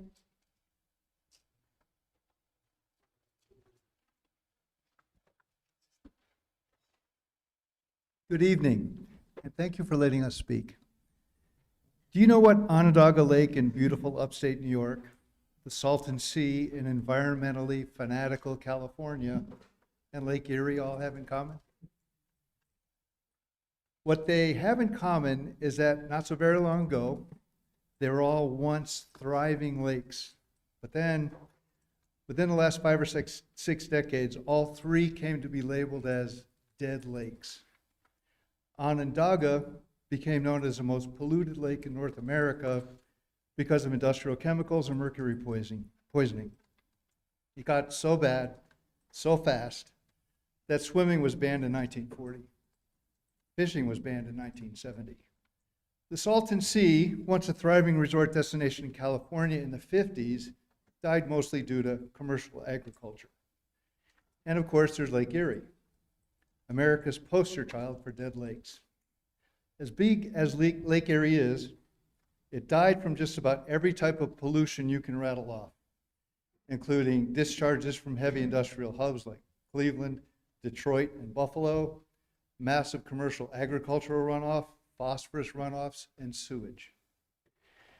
I trust this council and the people here tonight fully appreciate the Lake Kiowee paradise that was created in the 60s, created out of virtually nothing. Not only do we presently enjoy clean, consistent, and plentiful power thanks to our Duke nuclear power plant, but out of this power miracle came another, our Lake Kiowee. A lake that today is as clean and pure as any in America. A lake that has attracted billions of dollars of investments. A lake that you and I call home. A lake that right now we still have a chance to keep as pristine and untouched as it is today. And let's not forget that Lake Kiowee is also a lake where millions and millions of tax dollars have been and will continue to be generated to fund this council, our county, our government, and necessary improvements throughout our community. Best of all, for all of us, this lake creates a playground unmatched in upstate South Carolina. So to the Pickens County Council, you have a momentous decision in front of you. Please don't kill the goose that laid the golden egg for the city, for the county, and for the state. I pray that you focus on the long-term preservation of our jewel in upstate South Carolina, a jewel certainly worth fighting for, a jewel certainly worth preserving. Thank you.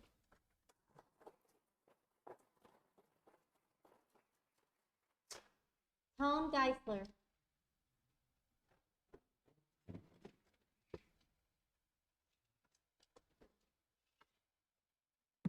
Thank you for this hearing. My name is Tom Geisler. My wife and I have lived in North Carolina and South Carolina for 30 years. And this is the spot we wanted to end up in. It's a beautiful place. Last time I was here, I made a comparison between Lake Kiowee and Lake of the Ozarks. Lake of the Ozarks is overdeveloped. It's 1,050 miles shoreline. It's 92 miles long. And it's got 250 restaurants. But Lake Kiowee is 1/3 that size. Am I saying that there's going to be more restaurants in Lake Kiowee? Probably.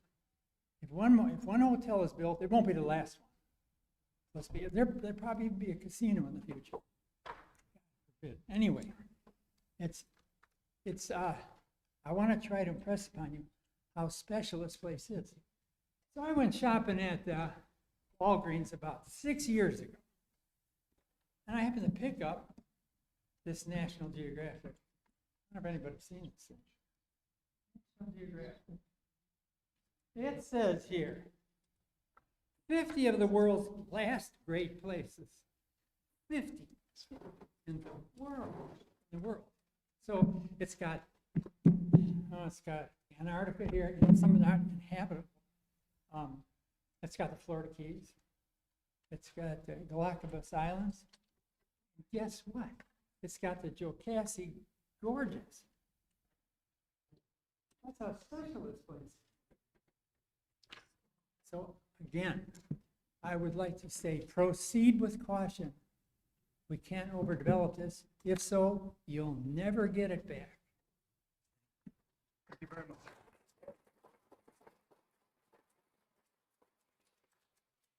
Ray Forrell.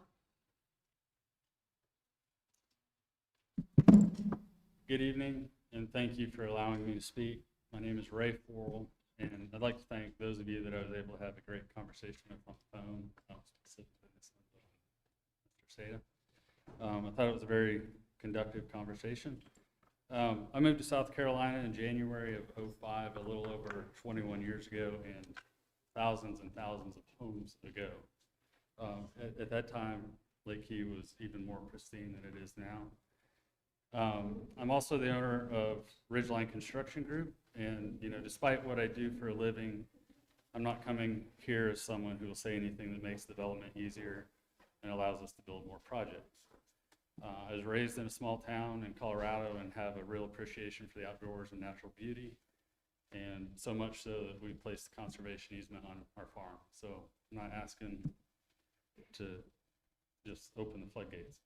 However, I am in favor of smart, thoughtful growth and smart, thoughtful ordinances.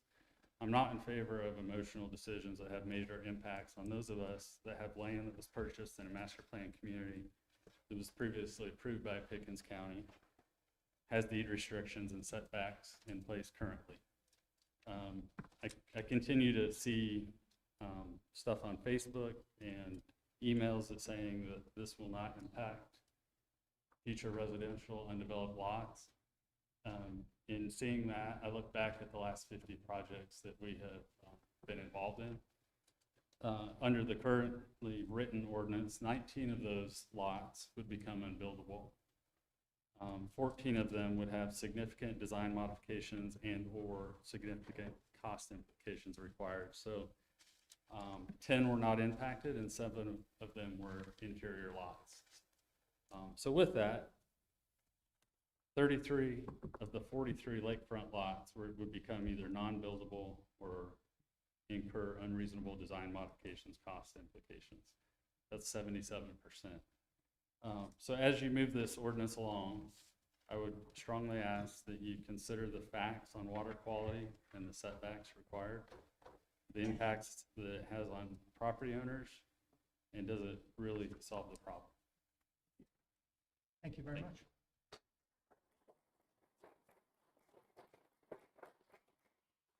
Chad Keller.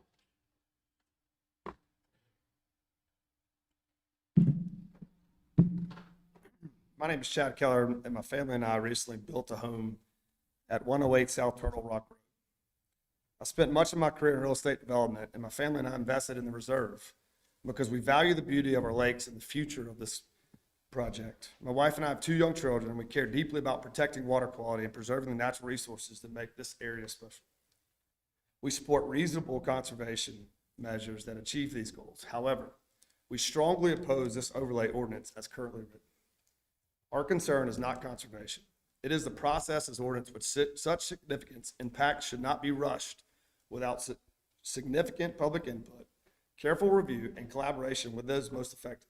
The pace of this proposal raises concerns that all consequences have not been fully considered by council.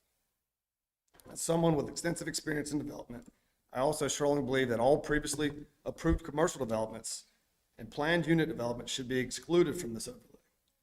Property owners and developers made investment decisions based on the county's existing rules and approvals. Changing those rules after the fact undermines trust, creates uncertainty, discourages future investment, and exposes the county to unnecessary legal challenges. I respectfully ask the council to slow this process, listen to citizens' concerns, and develop an ordinance that protects water quality while respecting property rights that have already been given by previous councils.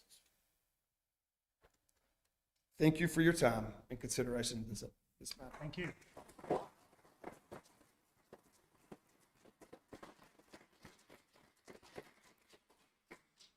Dick Bishop.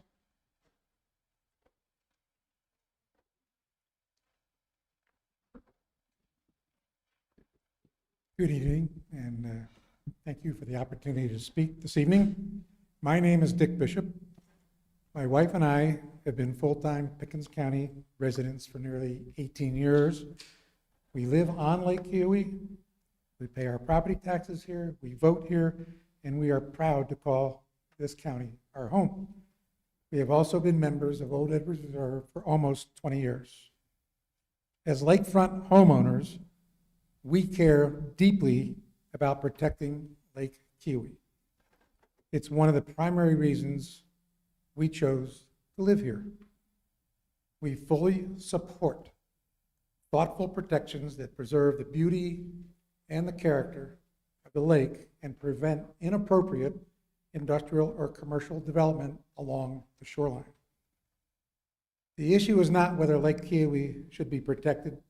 I believe everybody in this room agrees that it should. The question is whether those protections can be implemented while also honoring commitments that Pickens County has already made. We believe they can. Our community has been developed under a master plan that was reviewed and approved by Pickens County approximately 25 years ago. Since then, hundreds of families have made substantial investments in their homes and in this community in reliance on that approved plan. Over the past 2 decades, our community has delivered many of the amenities envisioned in that master plan, including 1 golf course, clubhouse, marina, and a partially completed village. We are now working, our developer is now working to complete the remaining elements of that long-established vision. Just as importantly, our property owners continue to support that vision. About a year and a half ago, 88% of our properties voted in favor of our approximately 840 members, voted in favor of support the continuation of that master plan, and including further development of our village consistent with what was originally approved. That strong majority reaffirmed that support again this year. We're not asking for special treatment or new development rights. We're simply asking that previously approved master plans be respected and allowed to proceed as intended. We believe Pickens County can accomplish 2 important objectives at the same time: protect Lake Kiowee for future generations while honoring the commitments it has already made to property owners who relied on those approvals. Accordingly, we respectfully ask that a new shoreline overlay explicitly recognize and preserve existing approved master plans, including ours. Thank you for your time, and thank you for your service to the county and your thoughtful consideration.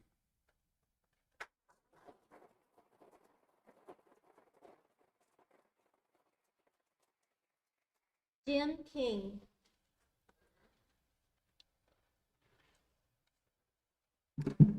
Good evening, Chairman Seda and members of council.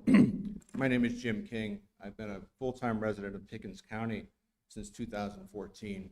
Thank you for the opportunity to be here tonight. During my professional career, I led government affairs and environmental sustainability for a major Fortune 500 company. My team and I worked on water policy issues across the United States. I partnered with organizations including the U.S. Conference of Mayors, the Alliance for the Great Lakes, the Chesapeake Bay Foundation, the National Association of Conservation Districts, and the Everglades Foundation, as well as 22 other major environmental groups trying to protect our nation's waterways. I share that background not because I stand here tonight as somebody opposed to environmental regulation. I've spent much of my career supporting it. But I've also learned something along the way. Good public policy begins with transparency. I believe if you're trying to solve a water quality problem, I respectfully ask you to show us the science. Explain why this proposal is the right one. For weeks, I've searched for the data that would support this overlay. I've looked for evidence that water quality is deteriorating, that phosphorus and nitrogen levels are rising, that fish populations are at risk, or that Lake Kiwi is at an environmental tipping point. I've done that to understand the logic behind the proposed 100-foot setback and the quarter-mile setback for commercial property. If that data exists, I can't find it. The overlay's own website states that the benefits should include, quote, improved public health, economic benefits by preserving land characteristics, and enhanced water quality, end quote. But nowhere in your material do you identify what public health, economic, or water quality problems currently exist. Yet to accomplish these goals, both residential and commercial property owners' rights would be restricted under the current language. Increasingly, it appears to me this ordinance isn't about water quality at all, but about stopping and limiting development around Lake Kiwi. Frankly, that's a legitimate debate. If this council believes that Pickens County has grown enough around the lake, that the tax base is sufficient to support the community's future need, then make that case. But don't wrap an anti-growth agenda around the language of an Environmental Protection Act unless you're prepared to prove the environmental case. The citizens of this county deserve honesty about what this overlay issue is actually about. They deserve to see the science before they're asked to surrender their property rights. I respectfully ask you to stop and to reset. Define the problem you're actually trying to solve. And then, if property owners' rights are infringed at all, explain why that is necessary. Thank you for your consideration.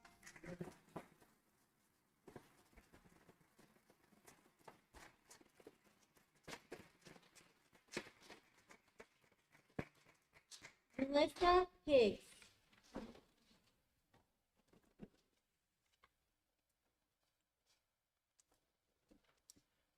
Hi, I'm Melissa Higgs. I'm the Community Engagement Director for Friends of Lake Kiwi Society. And folks has been around for over 30 years and is dedicated to the preservation of Lake Kiwi through advocacy, conservation, and education.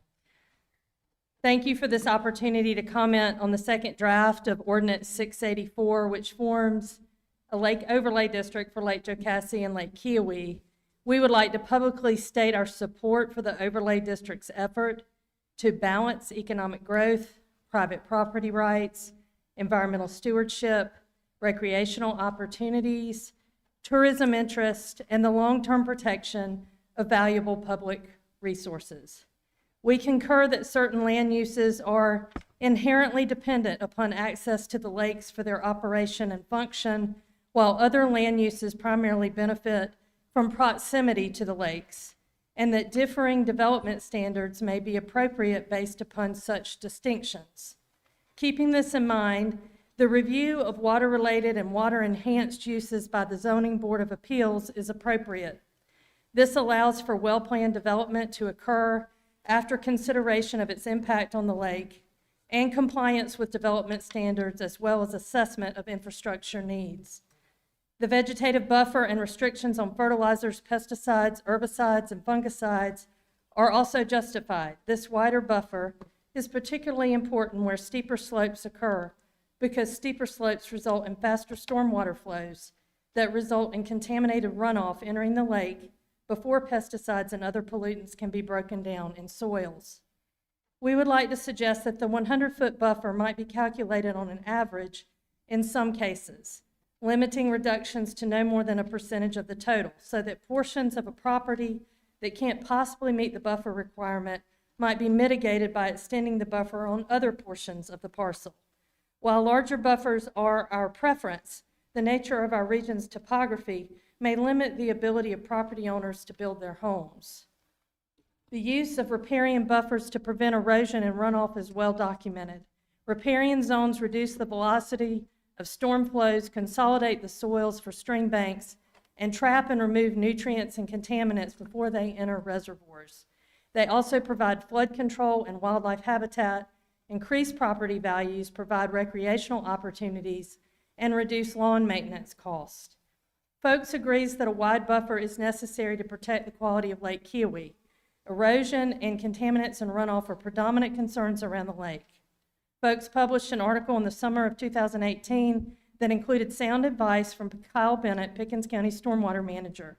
To prevent stream banks from eroding, buffers of 30 or 100 feet are recommended, with wider buffers needed in steeper areas with poorly draining soils. Thank you very much. Thank you for your time.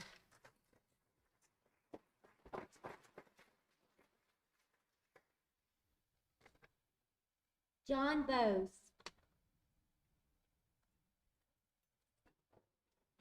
Thanks to the Commission for allowing all of us to come up and ask questions. I really appreciate the conversation you guys had at the beginning of this topic, telling us more about the process you're going through, because it really helped me understand the work you're doing, and perhaps my comments now are a little different and provide for you, perhaps, as you go through that process, some questions that came to my mind that I thought were important that might be useful in the work you're doing to get to a final solution on what this ordinance might look like. So I did what a lot of people do. Went online, and I know it's not the only place to get information, but I went online and said, how much shoreline for Lake Kiowee is inside of Pickens County? I didn't know that. You guys probably do. And I got a very small, narrow number, a couple numbers, 60 and 63%. I thought, wow, that makes this a pretty important, weighty responsibility for our county, right? Because that's a significant portion of the lakefront. Then I asked Chat and Google and a few other sources, how much of that Pickens County Lake Kiowee shoreline is developed? And I know that the definition of developed could be different. It could be posed differently, but I asked the general question. I was surprised to see 88%, 87, 88, and I think 90 different sources. Surprised to me, maybe not a surprise to those of you who are closer to this issue. That led me to a question. If we're going to change the ordinance, change the overlay, create something more strict, and it's already heavily developed, even if I'm wrong by 20%, how much impact are we going to really have? So then it led me to questions I really haven't had a chance to fully ask the internet, but these are questions that seem to me, if they're not already on the docket to be asked, should be asked as crafting policy.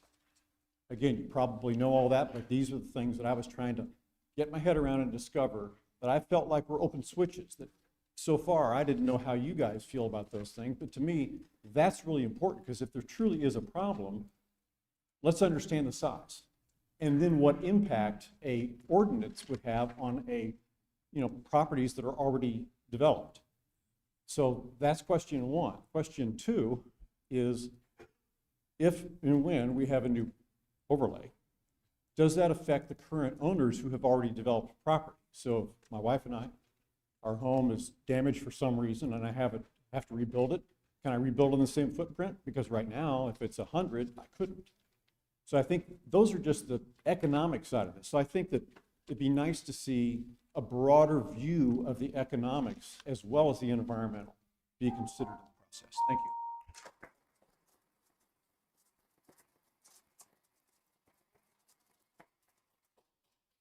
Glenn Dickard.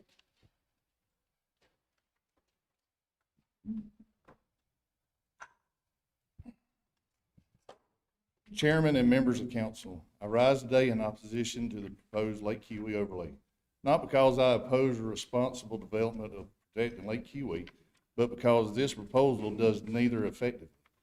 This overlay is a government overreach. It creates a financial mismatch for property owners by imposing new restrictions after families have already purchased, inherited, or invested in their land. It changes the rules after the game has started and inevitably picks winners and losers. My family and other families have held this land for generations, intending for it to remain family land. Others purchase property through years of hard work and sacrifice, planning to one day build their dream home. Under this overlay, some may discover that the land they own can no longer be used as they intended, not because they harmed anyone, but because government moved the goalposts. That is not fairness. That is government stripping value from private property without purchasing or compensating the owner. If our true purpose is protecting Lake Kiwi, then we must protect the water where it begins. Water does not originate at an arbitrary overlay boundary. It flows through creeks, tributaries, and watersheds throughout Pickens County. A serious water quality plan would examine the entire watershed and address the actual sources of pollution. This overlay does nothing meaningful about fertilizers, herbicides, pesticides, and chemicals used to keep lawns lush and green, chemicals to wash into storm water, flow downstream, and ultimately reach the lake. Restricting what one property owner can build while ignoring runoff elsewhere may look like an environmental protection on paper, but it does not address the entire problem. We must also remember the history of the land. Property was taken decades ago to create the man-made lake. Communities changed, families lost ancestral land, and lives was disrupted. Now, through a different mechanism, government is again telling today's property owners that although they hold the deed and pay the taxes, they may no longer control the future of their land. Protect Lake Kiwi, but do it with sound science, a comprehensive watershed strategy, and respect the private property rights. Bring property owners to the table, address actual pollution sources. Do not place the financial burden on a select group of residents simply because of where their property happens to lie. Taking away property rights with truly protecting the water is not good stewardship. It is poor government at its finest. I respectfully ask council to reject this proposed Lake Kiwi overlay.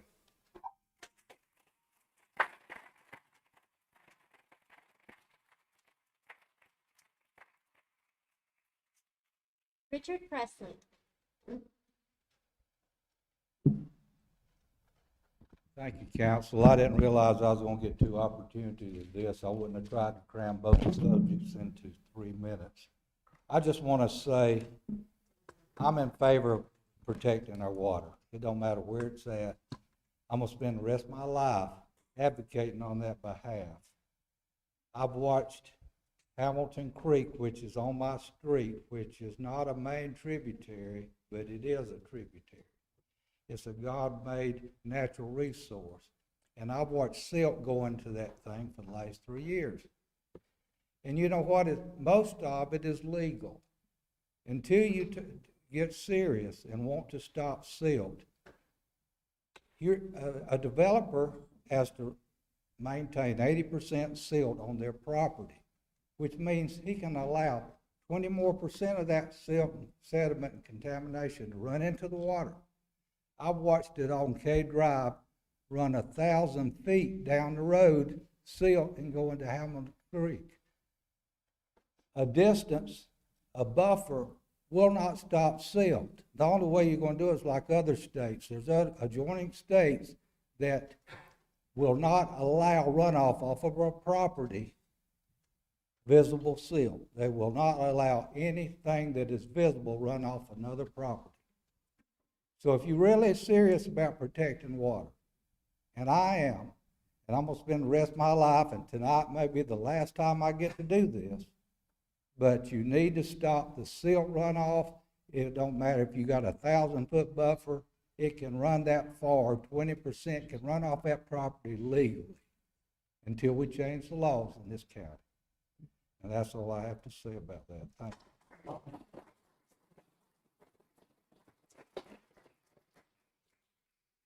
Roger Owens.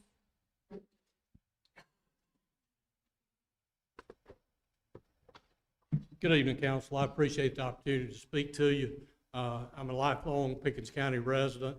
I was employed with the Department of Health and Environmental Control in Region 2, which Pickens County is a part of, for 28 years, from 1990 to 2018. I currently own and operate Owens On-Site Services, doing third-party consulting, design for septic systems, soils evaluation. And one thing I haven't heard anybody say tonight is the 100-foot offset in the ordinance for septic systems. And you're also talking about increasing the offset for houses to 100 feet. I can tell you, based on all those years' experience and many days right up here on Lake Kiowee, probably where the majority of my work is, the vast majority of those lots will not be developed with a 100-foot offset to septic and home. And the gentleman that spoke earlier, I don't see the science to support what you're talking about doing. Obviously, I spent a career trying to protect the waters of the state. Love Pickens County, like I said, lifelong resident. But anytime I'm going to do something that has that great of an effect on someone's property, I've got to look at all the consequences. And make no mistake, again, those offsets, as they're stated in the ordinance, it will be extreme. And I would expect litigation to follow shortly. Thank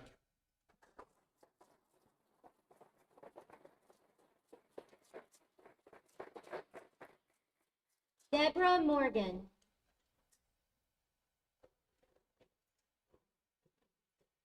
Good evening. I'm Deborah Morgan, and I'm opposed to section 7.2 of proposed ordinance 684, which increases the minimum setback requirement to 100 feet. I believe there should be exceptions to this based on the impact it would have on the buildability of a lot that has already been platted. And that was all I was going to say. But someone made the comment about Lake Jocassee and Lake Kiowee kind of coming from nothing. My family was raised on the Kiowee River and Crow Creek, and they would take exception to where these lakes came from.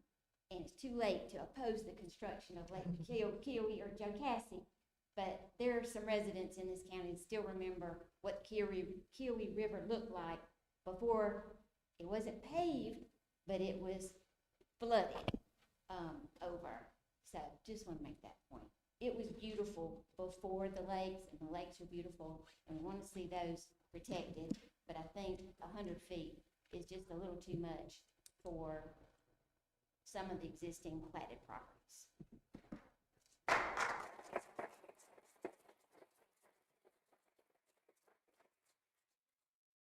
Mr. Chairman and members of council, that concludes the portion of people who have signed up ahead of the meeting.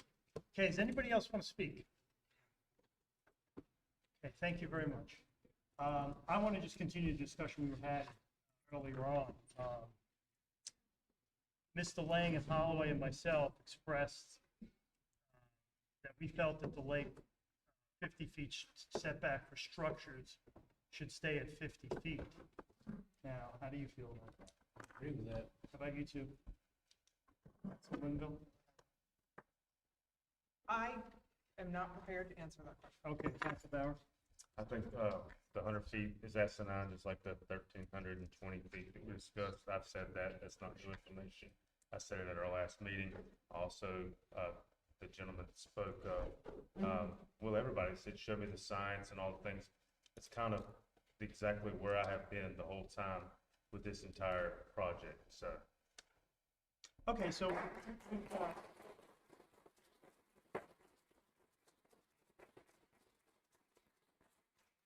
we've got a majority here. Do I need to make a motion to change the next draft so that we'll stick to the setback of 50 feet that the county has? I don't believe, point of order, Mr. Chairman, I don't believe it's on the agenda to make a motion on it tonight. Tonight's only public hearing.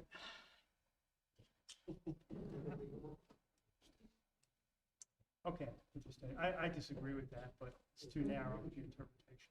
But I don't think the word public hearing limits action items, but they're not, which are not final items. Now, for me to make a motion, I have to add it to the agenda. It's already on the agenda.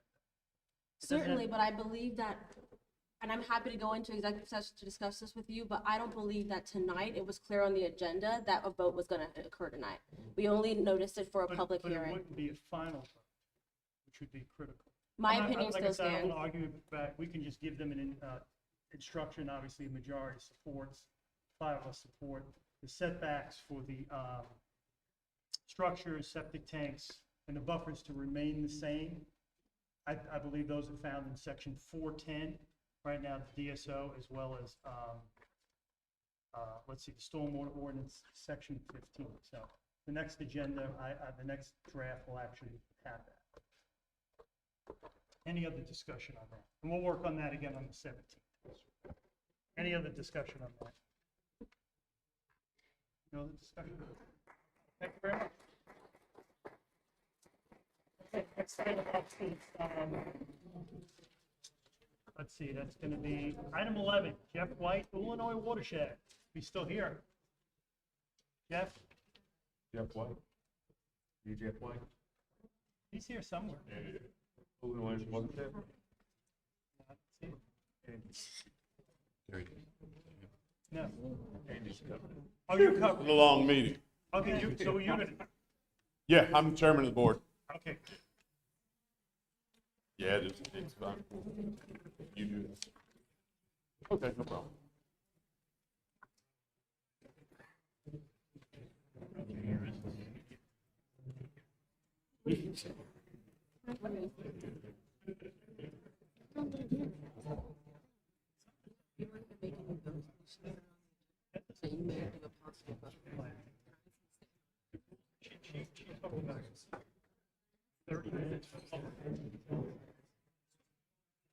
I got up here to do Stanford left, everybody left. What's that? That's,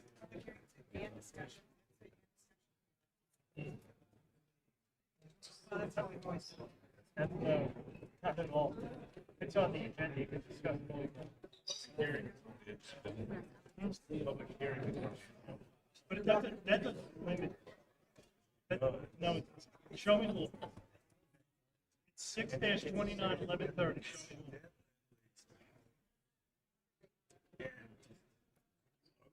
Public hearing, we're in public hearing, it's their time to talk.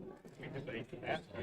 Show me that 6-29-1130. I can show. Show them. She was quoting the public. I understand that. Which is not. That's correct. I love her.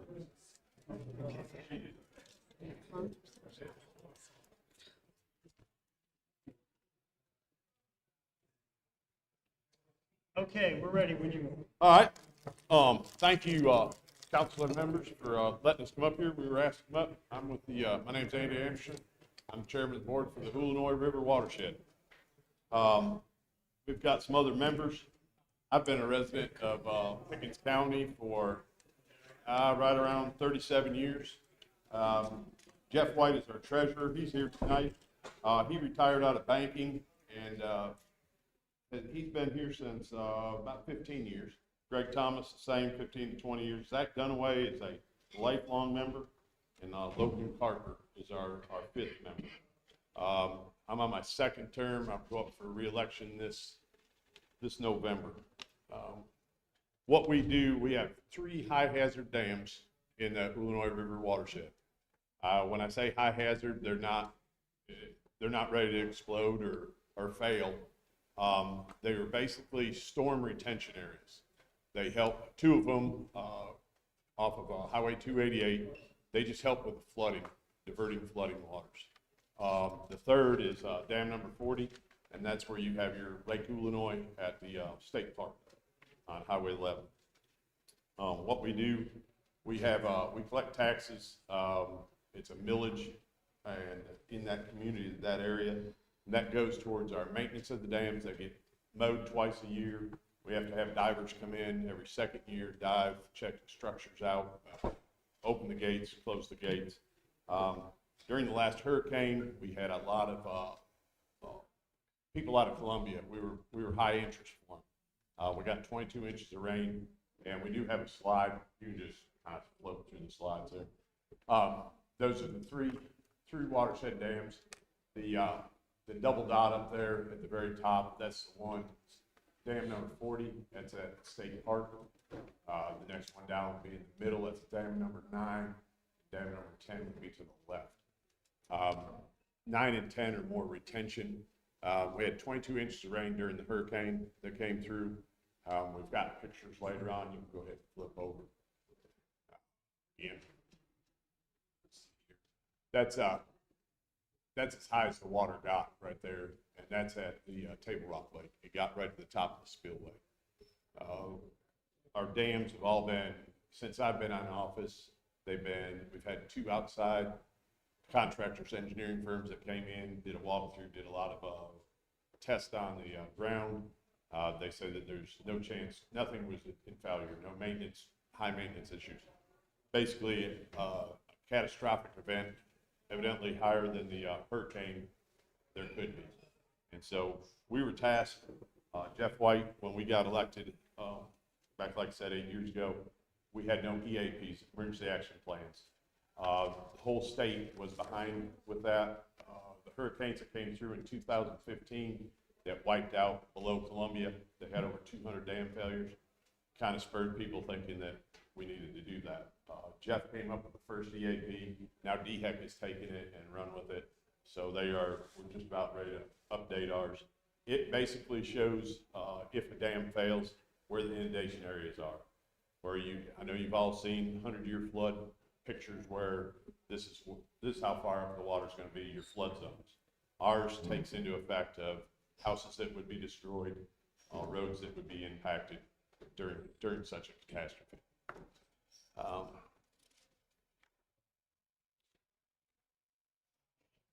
We maintain a budget, a yearly budget. We have yearly audits.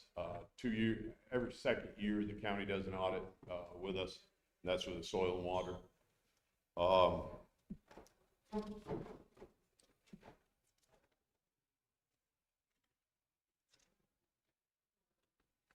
Biggest thing we did, we were voted the #1 watershed in the state this year. We went to Spartanburg, received an award for it. Mostly, we got that. We had property owners that wanted to do some FEMA work after the hurricane. Not all the property owners got along with each other. They sent us in, or me, and I had to sit down and negotiate the deal. We got it worked out, and we were able to secure the FEMA funds and restore a portion of the river. Right now, Save the Saluda has contacted us. They're trying to get another grant to another spot that they're trying to preserve and rebuild from the dams, or from the storms, I'm sorry. You can go ahead. These pictures right here, your bottom right picture, that is the spillway at dam number 40, and that was in the height of the hurricane. That pipe, to give you kind of an idea, you can see the guy on top. It's probably a 36 to 42 inch pipe, and it couldn't let any more water out. I mean, it was something. But the structure here in the top left-hand corner, that's how high of a retention area we have for stormwater runoff. And during the height of the storm, It's the picture right across from that on the right. That's as high as it went. We still had probably 30 foot of dam to hold back, and that was after 22, 23 inches of rain. So, I mean, they're in good working condition. There's 3 of them, and that's basically, like I said, I was elected 8 years ago. We answer to the governor of the state of South Carolina. It's a, don't know the correct word, but it's a special entity as far as the watersheds. And we get with the other watersheds, they may need help on stuff. There's some other high hazard dams around, but we have the most. We have open public meetings. We do 4 a year, and they're at Pumpkintown Fire Department. We post when they're going to be. General public is all welcome to come. We discuss everything basically like you had tonight. Future stuff that we have going on is we're dealing with wild hogs. It's one of the biggest problems that we have. We've talked to some professionals. They're telling us that we need to try some grub treatments and see if that'll deter the hogs from a food source and slow them down a little bit.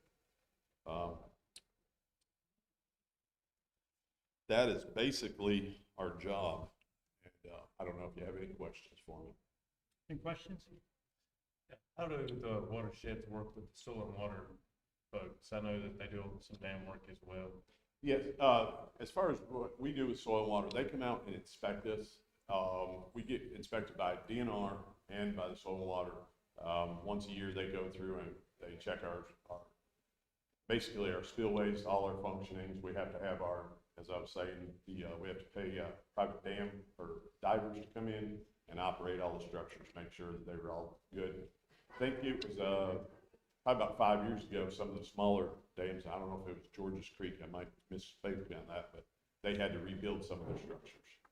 And so that's where, when we're doing the tax dollars, and it's for, if one of those has to be rebuilt, we've got some money already, we'd have to appropriate more from the government. The 9 and 10 were built in '74, and the one at Lake Illinois, dam number 40, was built in '84, I think it was completed. And it was more for recreation than storm runoff. The other 2 are strictly storm runoff. Thank you. So you're operate under the state. What is the watershed's relationship to the county? Well, the tax dollars that we collect, they take a portion of that, and we communicate with them. They communicate with us as far as needs or whatever. Most of the time, they get questions, they send the people to me. So we deal with a lot of I've heard it earlier tonight. They were talking about erosion and stuff like that. We keep, all of us are volunteers. We don't get paid for this or anything else. I said my first year of being elected, I was elected with 5 votes. I think it was my mother-in-law and 4 friends. So, yeah, love that woman. But we'll get calls and people say in my neighborhood, so-and-so is doing a bunch of grading and I don't see permits. And so we will get with Pickens Soil and Water and we'll give them the address and they go out and check it and they'll make sure that the erosion control's up. If we see somebody that's just doing some minor stuff, we might stop and just talk to them. Usually that works. Just talk and say, it would be better if you went down and got some silt fence, put it up here so it doesn't get to the river. It doesn't get to this small creek, and try to educate people on it. When we did the EAP, and I was asking Jeff tonight, he didn't have it correct, but I'll say it's over 200 and some property owners in that stretch. And you might think these meetings are tough. You should try to drive up to each one of those houses and try to explain why you're there. There's a lot of people they don't want to do nothing to the river, and then there's some people that want some help, and so we offer either way. We can't make them clean their spots out. And one other big interaction with the county is emergency management. So when we do EAPs, we list every property who have either a house or a large structure within the condemnation area. We have a list, and we send out survey letters to those residents to get their personal contact details, so that way emergency management can contact them. Yes, if there's ever a catastrophic issue, they would, I guess it'd be the reverse 911, but they know who is gonna get, affected first. And we had to go down through, we work with GIS, and, they keep us up to date on people that are, new people that are building. There's somebody that might be coming in this year, we've had a lot of new building, in the area.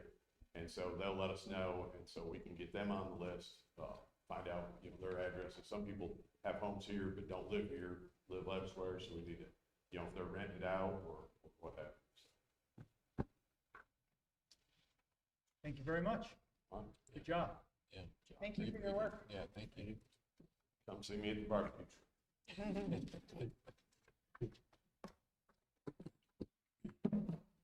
Next item up is number 12, it's the consent agenda. Got nothing there. Next item up is 13, is executive session. I'm going to make a motion to go in executive session for personnel, contractual matters, and legal advice. Any discussion on that?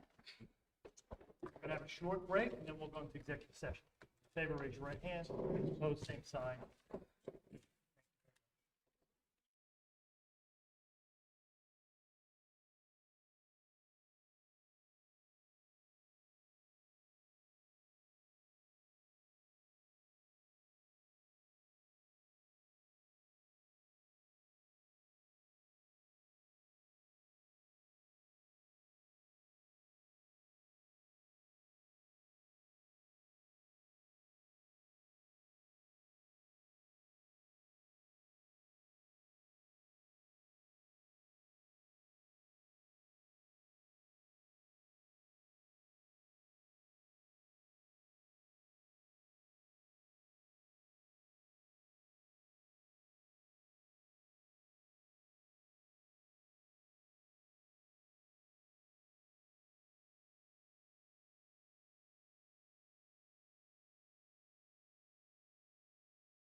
Trees. When I was a kid growing up, I didn't smell it. One day I'll get better. No, you didn't have the good stuff back then. Okay. Jessica, you about ready?